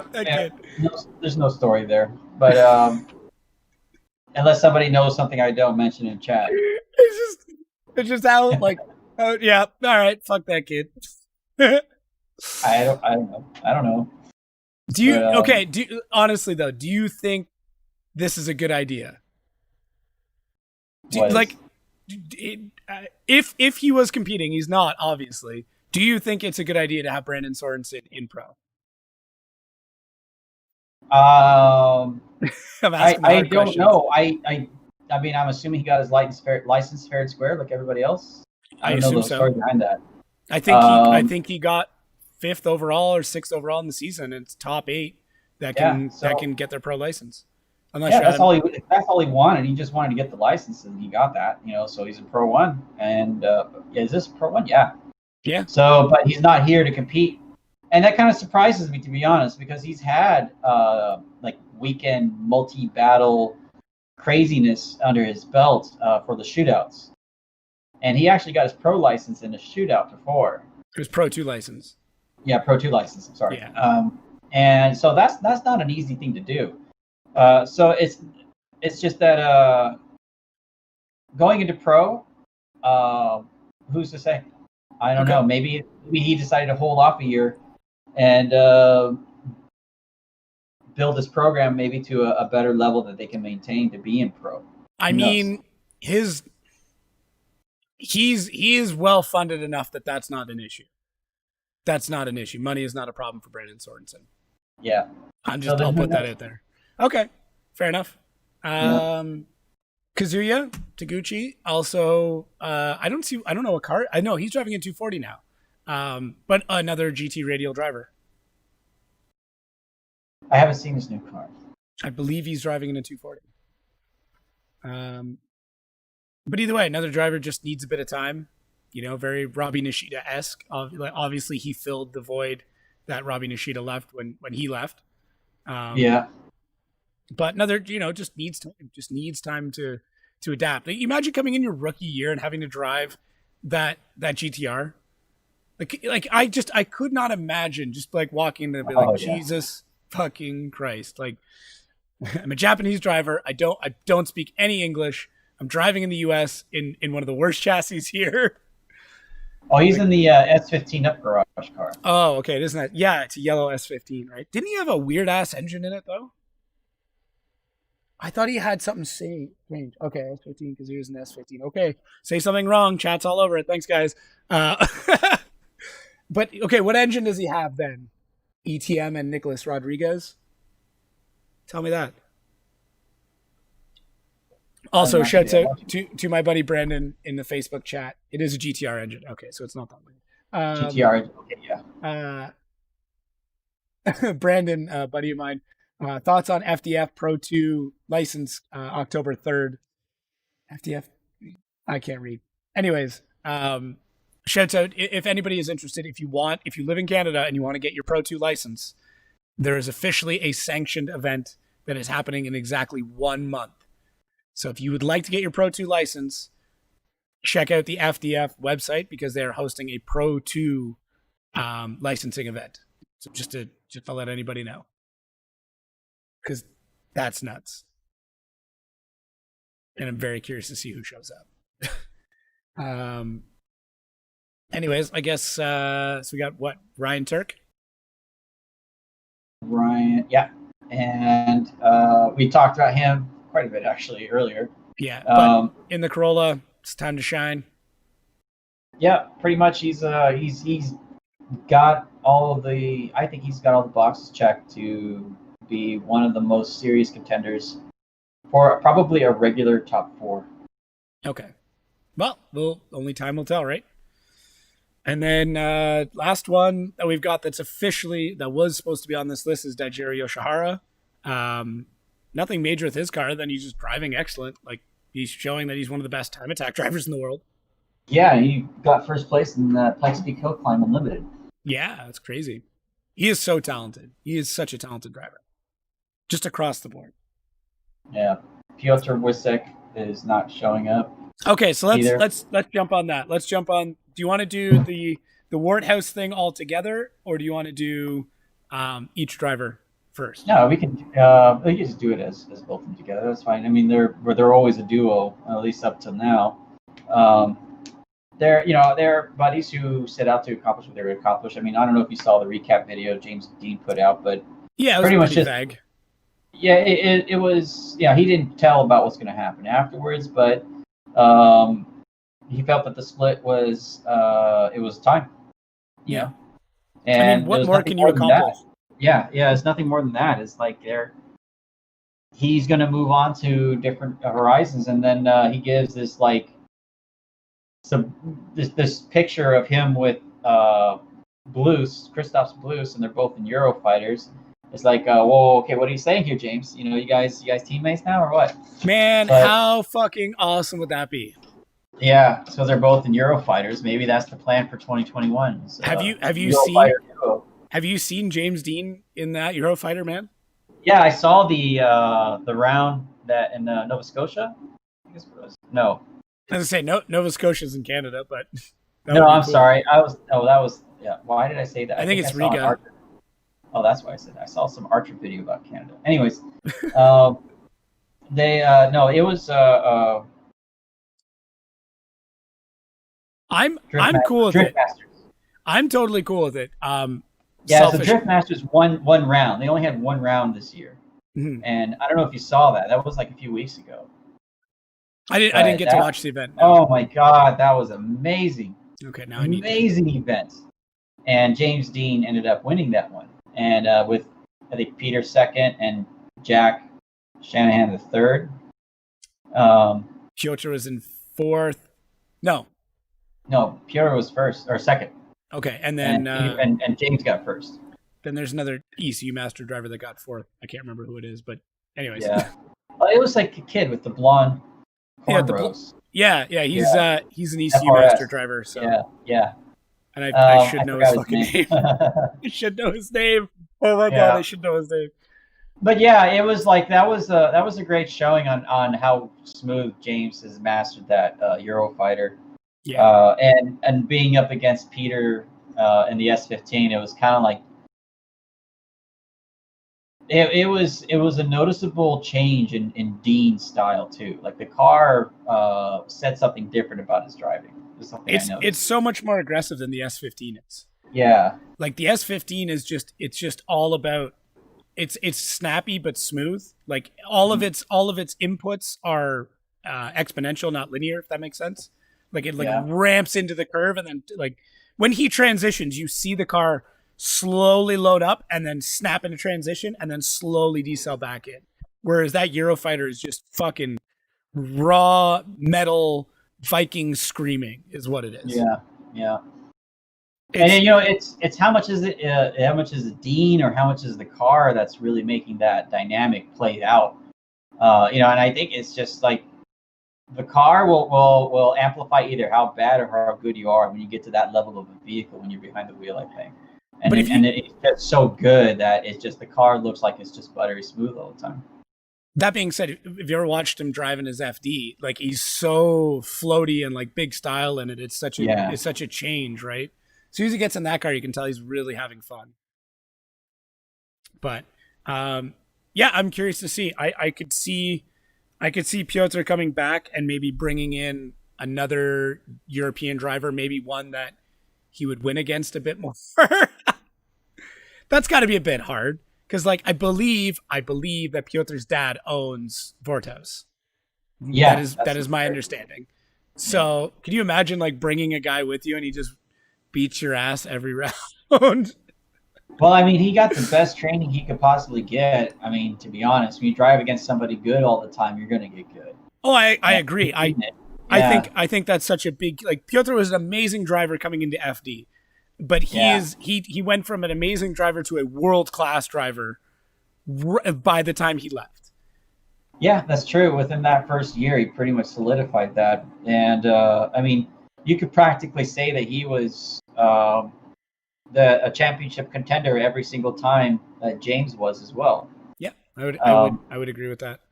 because he's knocked on that door many times, and he has it in him to be that. It's kind of like just when if he's just going to keep giving FD a shot to try to get that on his own, Yeah, or will he do it as a team? We'll have to see. interesting. It would be cool. It'd be cool if you brought another driver, maybe a Jack Shanahan with him or something like that. That'd be super That would be sweet. cool. That would actually be pretty amazing. Jack, Yeah, make it out here. Jack's driving Red Bull though, so that'd be interesting. But I would be very excited to see that. Yeah, that would be really cool. Get more Red Bull back into FD. Um, do you want to whip through the pro? I feel like we should whip through the Pro Two list. At least cover the people that we know, because like, Absolutely. admittedly, there are going to be a lot of people I don't know. I'm just going to be straight up about that. Um, so if you know about them, feel free. I think there's a bunch that you and I both know about. Um, but I'm yeah, trying to find the Pro 2 list. Oh, what's up? I don't even know how many people are watching or who's in chat, Oh, here we but go. Hey, give me a quick second. I'll be right back. yeah, no worries. If anybody in chat, is there any predictions for who takes the championship this year, or at least the first round? What do you think? Who wins St. Louis and who wins the championship? I guess you and I'll let your guess win no matter which round they win. Like if they win the St. Louis round 1, St. Louis round 2. But also thank you everybody for staying in there, even though I was screwing things up royally. But we got through it. I'm very concerned that I have no audio output on the front of my computer, though. That is mostly concerning. Mostly concerning. Anyways, I don't know where Bryan went. Did he go get another beer? He's drinking Sapporo. If you guys haven't seen it yet, you should check it. To Live and Die in LS. Super, super cool machinima film that Bryan put out. Actually, it's Jared Diendo as the main character. It's really, really good. I got to see it when I was down in Arizona. Come on, guys, you're killing me here. Chat, you gotta light up. Drop an emoji or something. For the love of God. Kind of feel bad for everybody who's gonna listen to the podcast version of this. I'm just trying to. Realistically, I'm just talking to fill time until Bryan gets back because I don't know what else to do. I think we'll get another coffee. It is late though. It is late. Says I've got a bunch of people here. I don't know if I believe it. If you are here, just like type something. Just tap. I don't know. Do something. Let me know you're alive.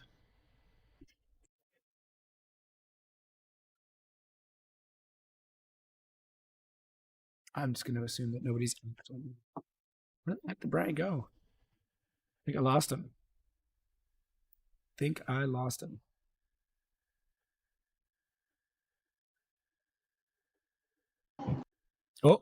Oh, I found him. What? Found you. Oh, okay. Anyways, yeah, we'll have to pull up the Pro 2. I think I can get the Pro 2 list. I have the bracket. That's about how much I have to go on. Okay. I think you sent me the bracket. Did you know it? Yeah, I think I did. Is it the second one? 32. Yeah, it's got to be. All right, cool. Interesting. So there's a lot of buy runs. Holy shit. Yeah, I was noticing that just now. 1, 2, 3, 4, 5, 6, 7, 8, 9, 10, 11 buy runs. Do we just go to top 16 then? Like, that sucks, Okay, man. so how many actual battles do we have? Nick Novak, Mike Power, Josh Love, Daniel Duke, so that's 2. Joe Lynn, Brian Wadman, that's 3. Austin Matta, Joshua Reynolds, 4. Derek Madison, Chase Smith, that's 5. So there's only 5 battles in the top 32. They'll still do the top 32, and they'll probably make the other drivers do their buy run, like drift the course. Yeah. Oh, yeah, for sure. And then the bracket will just form right into the top 16 where the consistent battles. So now here's the other thing. What I'm going to feel really dumb here. Okay. But when did they start going to top 32 in the Pro 2? Just this year. That's it. Okay. Because they didn't want to have because they couldn't qualify, so they wanted to make sure that they could still bring in 32 drivers, which yeah, that's crazy. Okay. Yeah, that's really crazy. So Dmitry Bruschi, I believe he is in the BMW. Was he in like the Z4 or whatever the hell it's called? I don't know. Okay. Nick Novak, I don't know. Mike Power, I don't know. Human Rahimi, I do know. I do know Human quite well. New build for him, as well as a big refresh with him and Jonathan Cash. So they're a team officially this year, as far as I know. Jonathan Cash. Yeah. I hope he's on there. He fucking better be. Oh, No, Jonathan Hurst. My God. Jonathan Cash Hurst. Sorry. Yeah, got he's it. on there. He's on there. It took me a second. I was like, holy shit. So they're the opposite sides of the Yeah, bracket. I was That's where panicking you for a want to moment. be when you have a teammate. You want to be in the opposite side of the bracket. Yes, yes. Carlos Arieta. Don't know. Andy Heatley or Hatley. Actually, Heatley. Very surprised. I thought last year he was just gonna be like, no, I'm done. But I'm happy to see him here. I hope he gets his pro license. Dude's been around for fucking ever. I think he's definitely on the mission to get that, but yeah, he's definitely going to be making some big changes for next year. That car's just tired, man. That's all it is. The car's been run hard. It's not a great chassis to start with, and he runs it so hard. Yeah, he expressed to me the things that he doesn't like about the E30 after running it for so long, and he's ready for a different chassis. So. Good. I'm glad. I hope he gets into something good. I could see it being another BMW, but I could be completely wrong. No, I think you're warned. All right. Josh Love. Don't know. Nothing. No. Daniel Stuke. The name rings a bell, but I don't know. Dustin Miles of Styles. Yeah, he's out there practicing. You know, he's working on getting it down. Joe Lynn. Is that the guy who runs the Evo? Oh my gosh, I can't remember. I was watching a buddy's live stream out there. Man.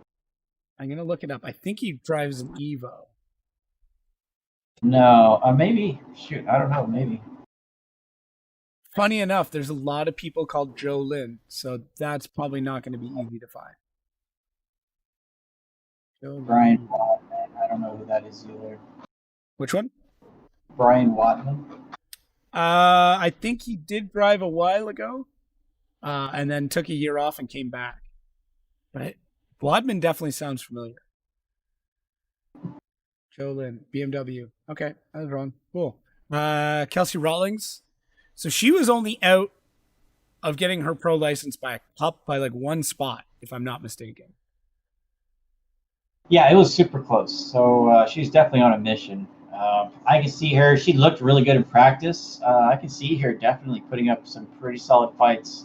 Anybody she comes across. Well, she always just had issues with her power steering and shit like that. That took her out of so many rounds. Yeah, exactly. So I have a feeling that, if I remember correctly, they got a lot of that figured out.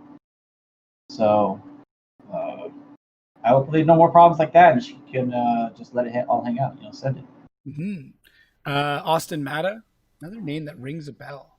Austin Matta he did make some waves a long time ago. He was really young, and he kind of made a standout for himself, kind of talked really highly about certain things and his ambitions and drifting, and not everybody kind of saw it the same way he did. And anyways, that kind of fell out, and then you didn't really hear from him anymore. And then it's just like he just came back, and this time he just did it completely legit, you know, got a competition car together, went through Pro-Am, got his Pro 2 license. And from what people are saying, he is really good. So it's great to see that, you know, his ambitions are being followed through. Yeah, I did like a real quick Google search, and there seems to be a lot of back and forth about this guy. So a divisive figure, it seems. Yeah, he is.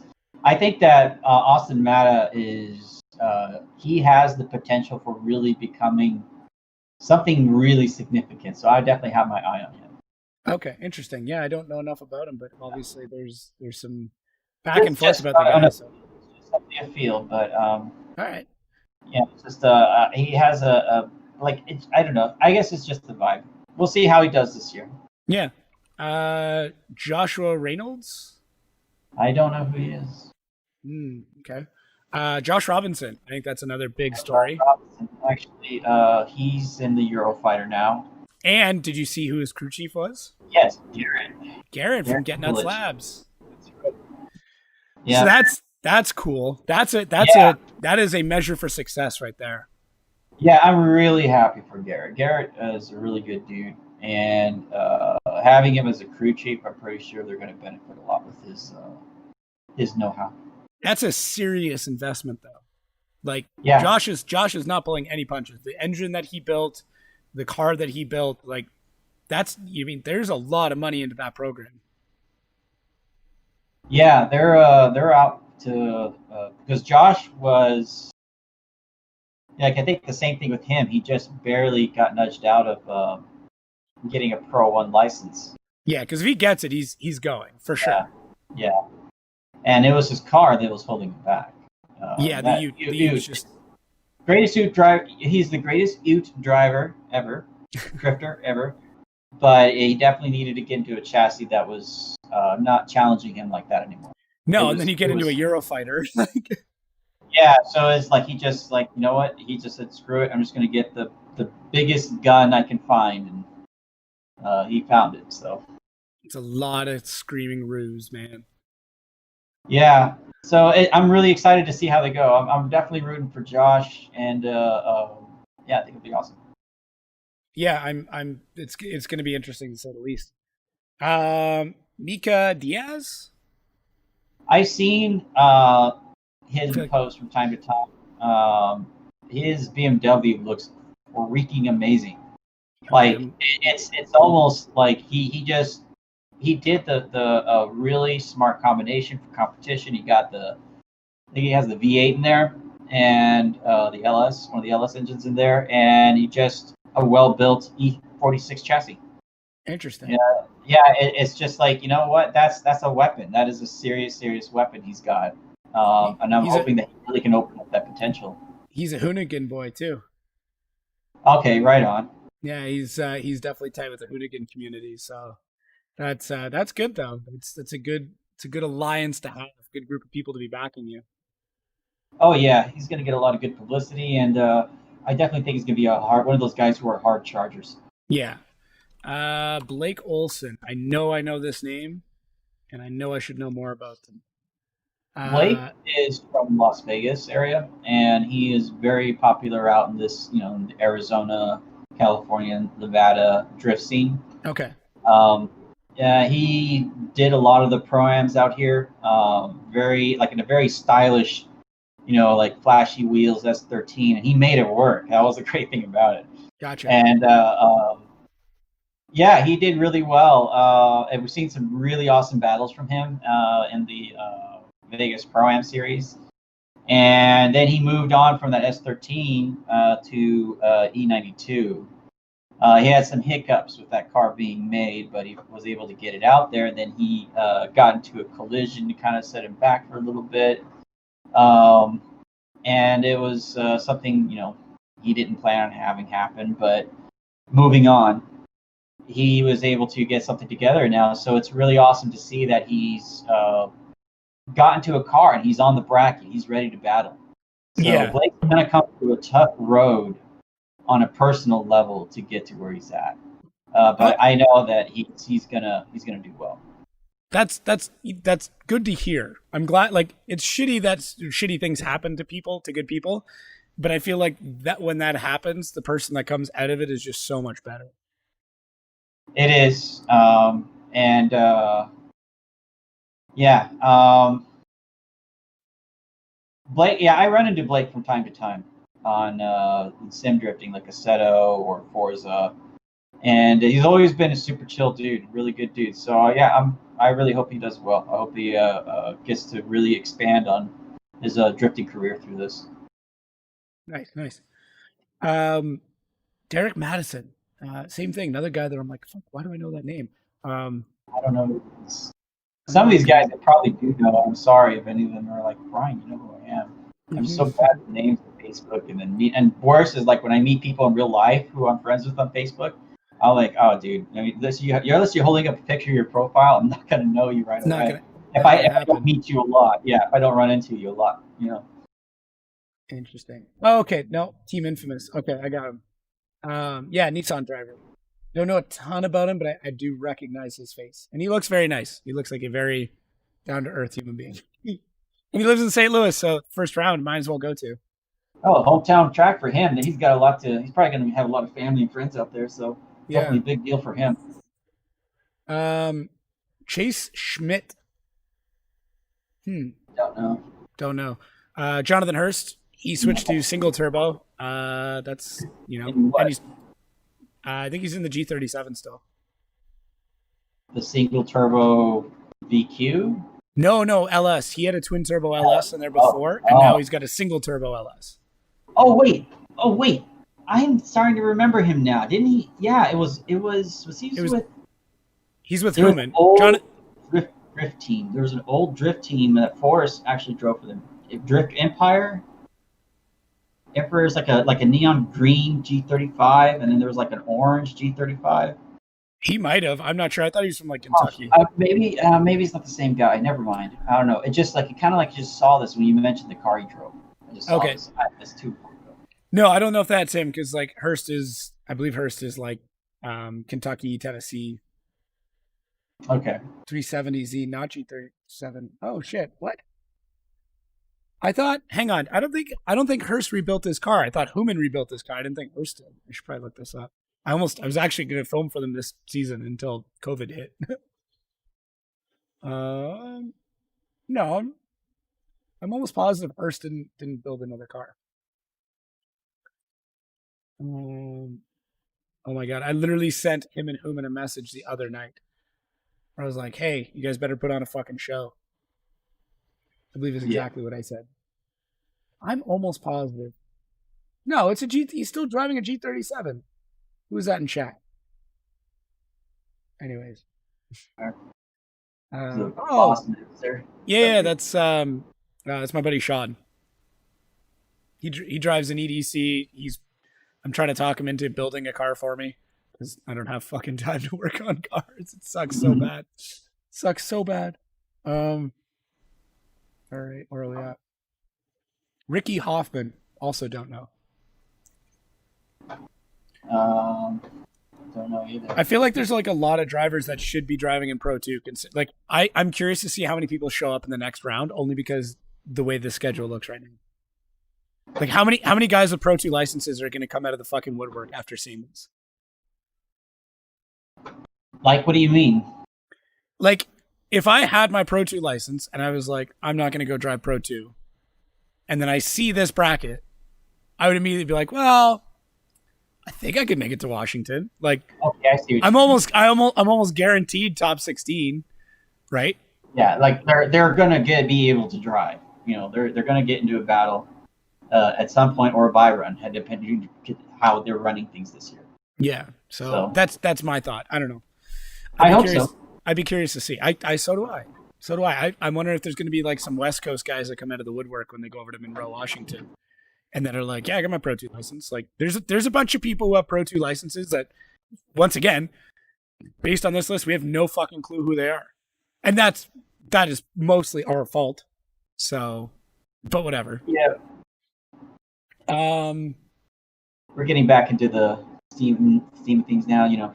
Yeah. Getting a little more familiar. I think as is because so many rounds are going to be so close together, we're going to know these people pretty well. Mm-hmm. Sean, just to answer your question in chat there, yes, I've known about the FDF event. I've known about it for quite a while, actually. Unfortunately, I have a wedding. I'm the best man in a wedding, so I can't go to it, which really sucks. I'm almost tempted to call my brother and be like, hey, I can't be the best man in your wedding. I have to go to this drifting event. I don't think that'd go over well. Mm-hmm. Cool. Was there any other like FD news that we haven't covered? I'm sure there's a shitload of it, but I can't think of any like off the top of my head other than. Well, this will be the first round with Robbie Nishida judging. Yeah, and I thought somebody else was judging. I thought Robbie couldn't make it. He was in Japan or something. Oh shoot! Is that right? I'm almost. Didn't that come up in the? I don't know if you listened to the Maxim Driftcast episode or not, but yeah, I'm almost positive that they said that Robbie couldn't make it. Okay. Well, yeah, they'll have a fill-in. Yeah, I thought it was a track worker or something like that that's been around for a while. One of the head track guys. Okay. yeah, I'm pretty sure whoever they decided to pull in meets the qualifications that they require. So Yeah. I, Chad I has don't know. confirmed Robbie is a no-go. Okay. Fucking human malware. I don't even want to say it. I don't even like hearing about it. I don't even like talking about it. I'm over it. Regardless, Yeah. I'm just happy drifting's here. If there's any positivity I needed in my life, this is it. Right on. Yeah. So, can we talk about what you're driving? I think we've covered all the FD stuff. So, like, we've done our job. As I lean further back Okay. in my chair. Like you're talking about like what I'm working on? Yeah, I don't know if you're allowed to talk about what you're working on. I don't know what's been made public yet. Yeah, So yeah. No, there's no. Well, kind of, but yeah, it's no secret that I'm been trying to build an LS400, yeah. and I got the car down to like as naked as it could be to prep for powder coating. Got it powder coated, Holy shit. and now it's just sitting on a trailer, waiting for me to put it together. Can I ask what does that cost? I've never had to powder coat an entire car, but what's the cost on that? It can't be cheap. Depending on who you go to, and depending on the size of the car, I didn't realize how difficult it was going to be for a car this size in this year of a Japanese car to get somebody to powder coat it. And a lot of them are worried about warping the roof because it's a 91 LS400, and Japanese steel just seems to be too soft for getting blasted or the process of powder coating to prepping the car for powder coating. Interesting. Yeah, I was getting turned away because of the car I had, and I already chopped and tubed out the front and the back, the back half with the LSCs. So the car was shortened up by like 2 feet, or no, I'm sorry, not by 2 feet. But anyways, the actual body of the car from the front of the metal to the rear of the metal was about 14 feet. I think, and most of the ovens were no bigger than 16 feet. They just barely fit. Huh. Yeah. So if it was like if I didn't chop my car down, I probably wouldn't have even gotten in. I don't know. But I finally got somebody who was able to do it, and it was thanks to a buddy. He knew a guy that powder coats, and I got in. It was probably like in the upper part of the hundreds, probably like around 1,000 something. I think is what they paid. That's it, huh? Okay, that's significantly less than what I thought. I honestly thought it was going to be like $2,300. That was the If you start getting like color combos, or start getting like color with glitter in there. Oh, I like when I first walked in there, I was like, I'm gonna have this and that. I want to have this stuff in there. Like, what am I looking at? And they told me the price, and I was like, what's the plainest color you have? Can I do gray? What's gray? That's exactly what happened. I was like, nope, I'm not putting that much money into the paint job. Not yet. Yeah, I would love to do something elaborate, but I have a feeling like it's just not. It's not going to pay off for me in the end to put that money down when the car hasn't even gotten into a form of competition yet. Fair enough. And that's the powder coating is more or less just to kind of have a clean blank canvas. Everything is clean. Everything is easy to spot and see. It's a nice, like a shade of gray color, the powder coat. So that's the way to go. If anybody's looking, like, especially your engine bay, paint your engine bay gray. Like, it's just so easy. Yeah. And it's true. That's a lot of people like to do that, and for that reason. So, anyways, the LS400, I have. My plan with the car is to get it turbocharged.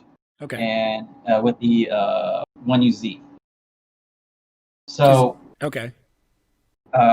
So yeah, that's pretty much my goal is to try to get the car built for Pro-Am competition with the turbocharged 1UZ. I have the SC300 diff swapped into the rear, so it's a bigger diff, and it has the 4.27 final. I have a RM54 trans, which I still need to have rebuilt. I actually have two of them.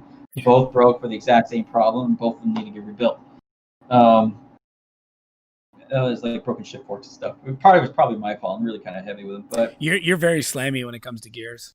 Yeah, I need to can confirm.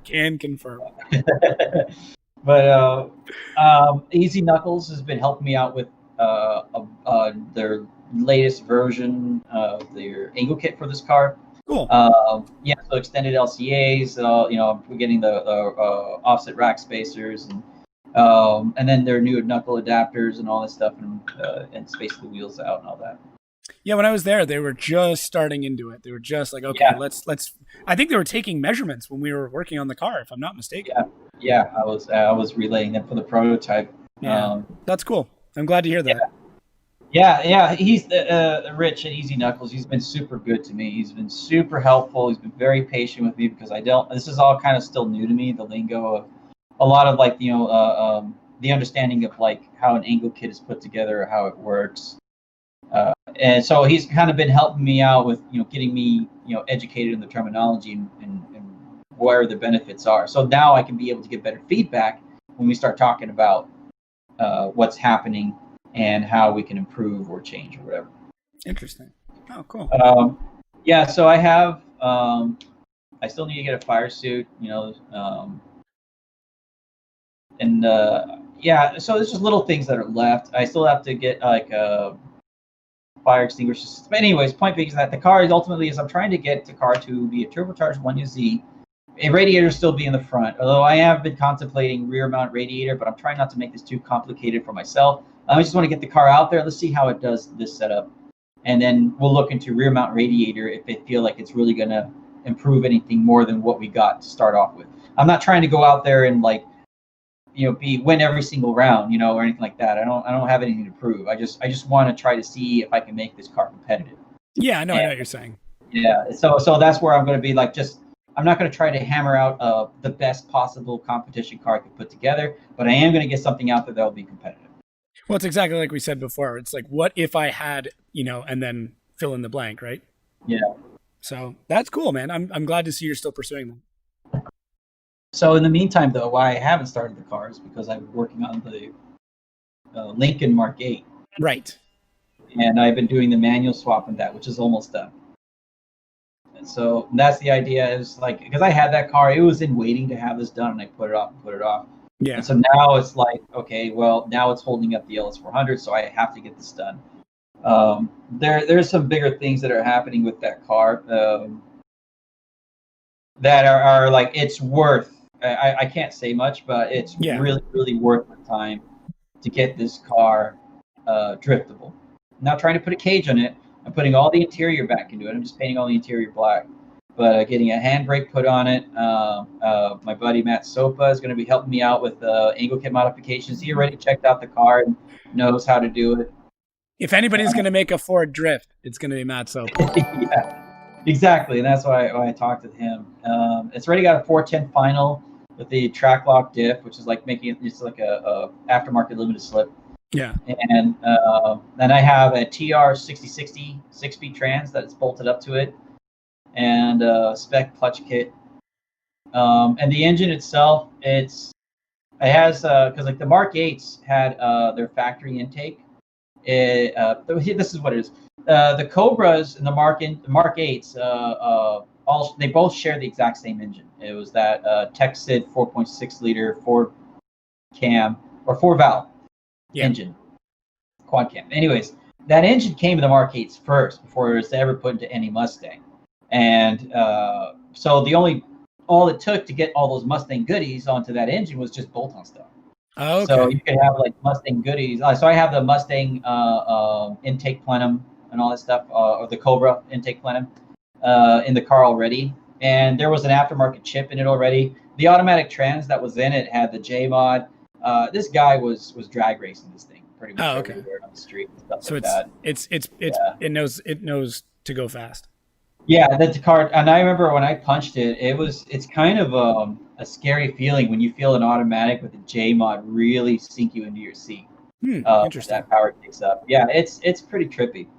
But the chip, they had a chip in there. There's like a little, almost like a mini Nintendo cartridge. It just plugs into the side of the ECU. And so I have that, and that helped in me getting talking to a guy right now about getting software to tune the ECU, the factory ECU, with just this plug-in chip. What And do you know the name of the chip company? Because I'm curious if it was the same ones doing shit for like the turbo coupes and stuff. oh man, he's gonna kill me that I don't remember this. Lance at DSW is his name. Okay. But he does. It's actually that's probably what you have to look up. Lance Lance at DSW. He makes the software himself. Oh, okay, cool.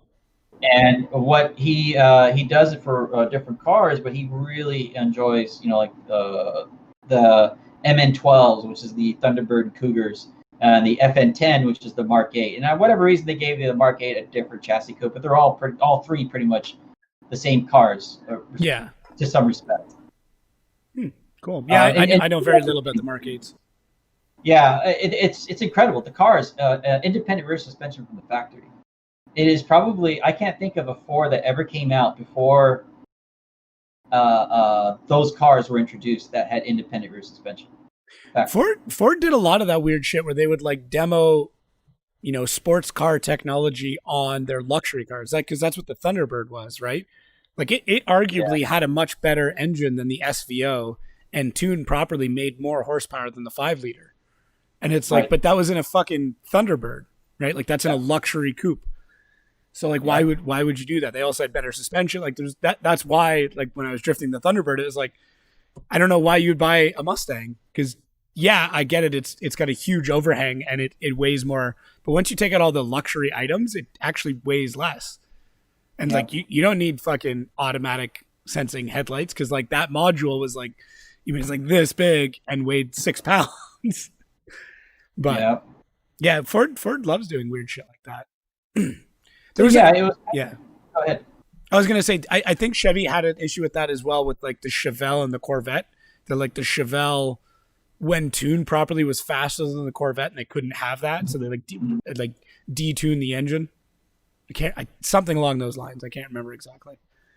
No, that sounds right. There's been stories of how GM wouldn't let anything be better than their all-American flagship sports cars. Yeah, that was the issue at the Grand National. Yeah. That, anyways, I'd love to see one of those drift. Yeah, I heard stories of a prototype new Fiero that was smoking the same year Corvette in testing, and then they ended up not even doing the project or something like that. Interesting. Well, Fiero was never known to be a great car. Yeah. I mean, it's for reason. I feel bad for the car. It's kind of like it was given a bad hand to begin with, but it had the potential to be something great. It was ahead of its time and poorly executed. Yeah. That's all it was. They didn't have the right tools yet. But now it would be incredible. It would be. With what we know now? Yeah. MR2 versus Fiero was always the thing, and then you had the NSX and that. Yeah, but any of those cars coming, like we see the NSX come back out, and it was excellent. Like I know a lot of people are like, oh, nobody bought it, and it's like, well, it's different then because the Japanese, like that idea of a Japanese sports car it was too soon once again, because then the Supra comes back out, and like, now we're seeing the resurgence of the 350Z, calling the 400Z or whatever. So like once again, it was ahead of its time. It was in the wrong era. So, but for a different reason, it just came out too soon at the wrong price point.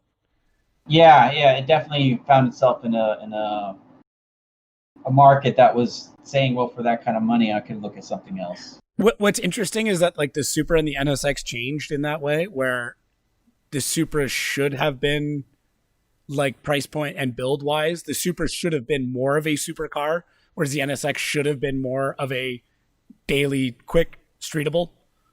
Right? Like they went back and forth. The Supra was always known as the rocket ship, like the pinnacle of Japanese engineering for its time. And the NSX was more of that, and the GTR was more of that than the Supra was. It's really hard to say because their market for cars back then, it definitely, like there was the gentleman's agreement on the horsepower. We all know that. But each of them broke, which is so funny. Yeah, and that was like the big power just was always the biggest thing that NSX owners wish they had more of. I mean, I don't know if Robbie's watching this or not. He's probably going to kill me if I quote this wrong. But I think that was the biggest complaint about the car is it's just not having the power to complement everything else a little bit better. Yeah. But I don't think that I don't think I see the car though as like a commuter or daily driver class car, but it has like it's like a car that could sit in there, but you'll never look like that's what it is. Yeah, I know exactly what you mean. Yeah.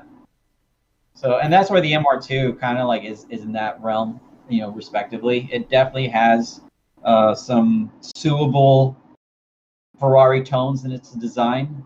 Mm-hmm. I don't know if you knew about that story.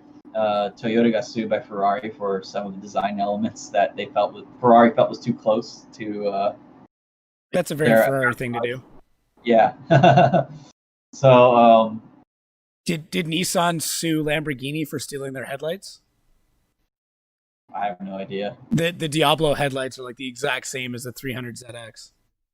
You know what's funny? Not just the Diablo, but there was a Bugatti. There was one of the Bugatti cars had the 300ZX headlights too.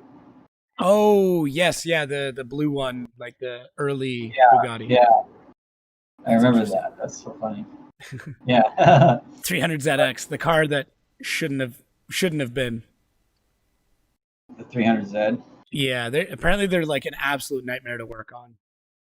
Yeah, a lot of people don't like them. Yeah, my buddy's girlfriend's big into them, and I just like see them working. I'm like, where do you put anything? Like you have to tear everything off to get to anything.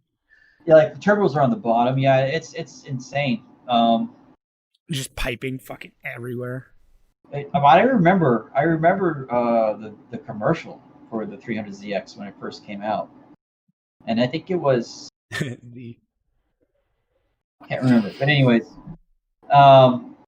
the commercial was like where it was very much like that kind of like cinematic desert action movie. They're in this abandoned racetrack, and so there's this guy said like I had this dream, and there was a Silver Z just racing along this kind of like a NASCAR size big oval track, and that there was a motorcycle that he outran, and there was another car that he outran, and it was just kind of like then he outran a jet, and it was all super dramatic, like Tony Scott or Tony Stark, a kind of style of cinematics, and it was just like when I saw that I was just like that is the car of the future, the fastest car ever. It was just like it was so amazing. It was such a great commercial to sell people on that car. There needs to be those like. When was the last time you saw a good visceral car commercial? Like I would say the only company that's able to get me emotional about a car anymore is Mazda. Mazda. They just make great fucking commercials. I'm sorry. They make really, really good car commercials. Do you have one you remember in particular? I'm trying to recall. Any of the Mazda 3 commercials were all good. Like the zoom was obviously like the pinnacle, like zoom, but like it got you like it's a fun fucking car. This Mazda Protege, and I'm super biased because I love Mazdas and I have the undying love for Mazda Proteges because it's like the car that made me. But like those commercials were amazing. But like they were fun, and then now the new Mazdas are like, the Sky Active technology. It's just a well put together commercial. That's all it is. And I haven't seen one in a while where I'm like, wow, fucking, that's really good. I also don't watch a lot of TV, so that doesn't help. But I don't know if anybody in chat has a really good car commercial of recent. Please let me know. I'd be curious. I don't know how many people are even left at this point, but I remember one. The Super Bowl was doing commercials. Everybody always try to invest in a really clever commercial for the Super Bowl. Yeah, it's expensive. There was one where these two guys were standing at the bottom of a tree and they were like throwing rocks up into the tree. And then eventually you hear something crashing down. They get out of the way and a Volkswagen Golf lands on its wheels right in front of them. And he just tells his buddy, slow down next time or something like that. That's funny. I like that. Oh, what's there? No, speaking of car commercials, there was one that just came out recently for AutoZone. And that was with Chelsea Denofa and Von Gittin Jr. racing around this like Tron-esque. They have like those Tron pinstripes that actually light up like all the LEDs and stuff like that. It was a commercial for the new LED line that AutoZone, And yeah, I shared the commercial in my timeline. But I it was saw I Go saw ahead. that I saw that Larry Chen did shoot that, but I didn't see any of it afterward. Like I didn't know what it was for. That's interesting.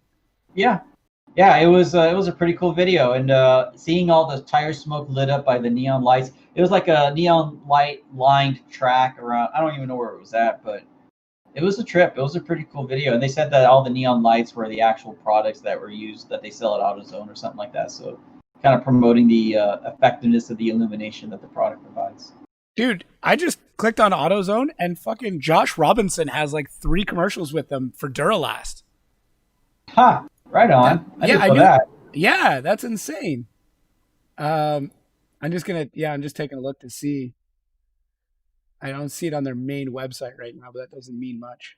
So, but yeah, I saw that Larry Chen like showed photos of him shooting that. Um, and I didn't know what it was for or where it was, but that's interesting. I'm trying to find it right now. I haven't been able to find it. But I see lots of photos. Everything great, Chelsea DeNofa. I'm sure there's a link. Oh, here it is. Okay, cool. I don't know if everybody. I know I turned off desktop audio. Oh no, it's still gonna go to my headphones to be able to hear it. But this looks crazy. I'm gonna skip ahead just to like the LED part of it. Yeah. They yeah, like they got it to light up and everything. Those are not CGI lights on the cars. Those are actual LED Oh lights. man, that is super cool. I wonder who shot this. It looks amazing.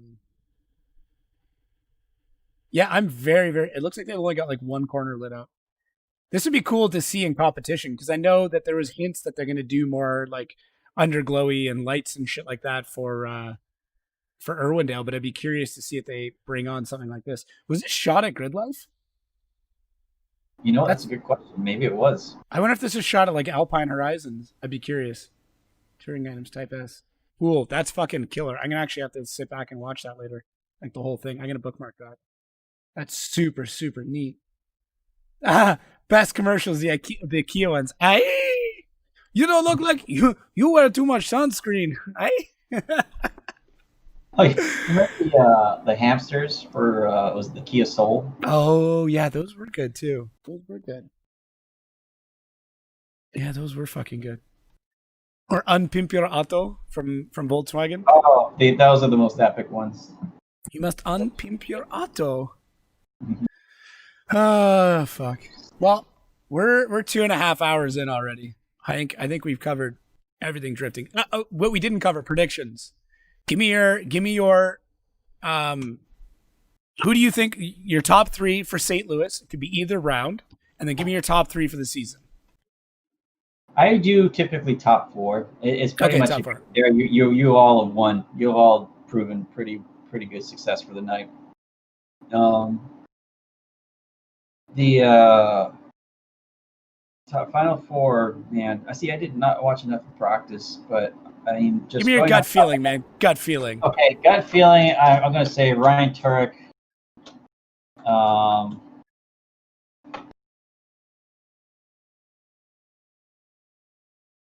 shoot, let me take a look at that. Oh, come on, you got. Oh, I guess looking at the bracket would help, wouldn't it? Yeah. All right, if we look at the actual bracket, we didn't talk about the bracket, but Let's see.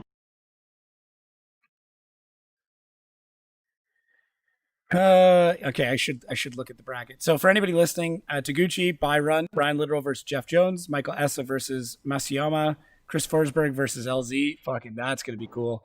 Gucci versus Robbins, great way to start things off. Reader versus Briquette, that'll be cool. Gittin versus Naren. Frederick Osbo versus it's cut off, so I can't see. I forgot. Paco told me there was. I forgot. Fuck Paco. Let Yeah. me down again. Paco, if you're listening. I let you down. I couldn't remember. That's all right. told me. Matt Field gets a bye run. Castro versus Hughes. Denofa versus Mayer. Turk versus Farouk. Pollock gets a bye run. Dean Carney versus Taylor Hall. Another good battle. Tajiri Shahar versus Nelson. Bakshi's versus Charpentier. I'm gonna call for right now. Okay, I can tell you right now. I figured it out just All by right, going through. give her. I'm gonna go with Masayama, um, and Von Gittin Jr. Really, as your two Yep. in that bracket. Yep. And on the other end, I'm gonna go with Odie, and I think that Matt Field is gonna be showing up on that one. Wow. Okay. I was going to say Osbo and Forsberg as a safe bet on the left bracket.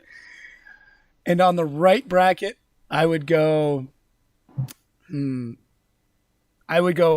Turk and Audi. Or Odie. Audi. Yeah, I just looked at his full name. I was tossed up between Forsberg and Masayama, and I'm gonna go for the underdog. Okay.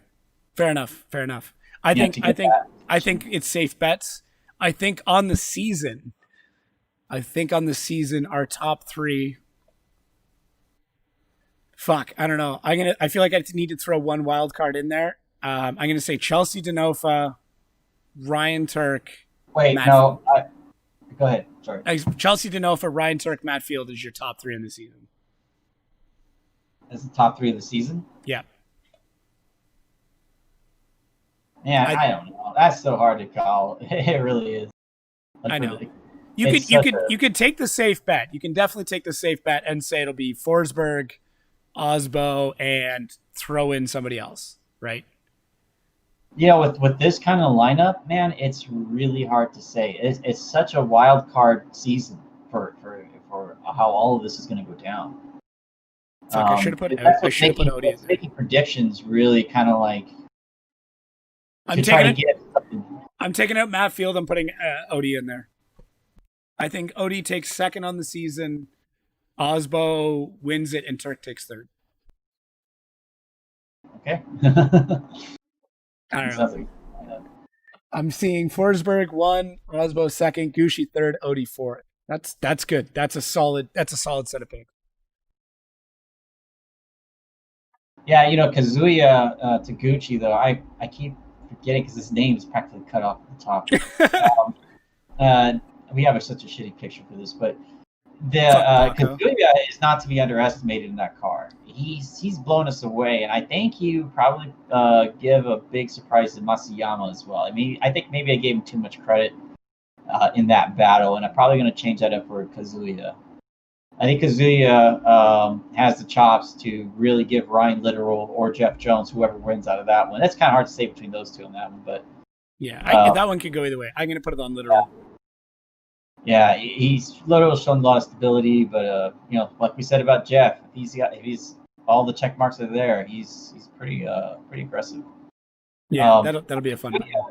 Kazuya's shown a lot of great experience behind the wheel to be a contender. So, I mean, I'm just thinking about this layout just from, I don't know. It's so hard to say. Cool. All right. That's not too bad. I think we've covered pretty much everything, dude. We're 2.5 hours in. So that's not bad. No problem. Yeah, I know you. Awesome, but yeah, anybody listening, I know I'm going to jump in. I'll jump in the Maximum Driftcast stream chat because fuck it, why not? It's a good time. It's a good group of guys in there. Yeah, it'll be fun. Watch party. I'll do my best to make sure to fire that up on time, and that way we can all just hang out, and watch some drifting. Yeah. I'll probably be back and forth between stuff that I want to try to get done, but I'll be there for the battles for sure. Yeah, fair enough. Well, it's all battles, no qualifying, man. That's right. Yeah, no qualifying. I do like qualifying though. I'm weird like that. Really interesting. We're gonna definitely see some drifting history. I feel something. This is gonna be a very unique year to be remembered for a long time. Yeah, for multiple reasons. Yeah. The last comment here. Jun Meng wins the championship. That's right. Jun Meng from nowhere. Jun Meng from nowhere. All right. Well, I'm gonna end the stream. Thank you for everybody that showed up and And for anybody who's got the podcast version of this, make sure to check out for streams. I'm going to try and do these more often, but I probably won't because that's just who I am. Eh. Just too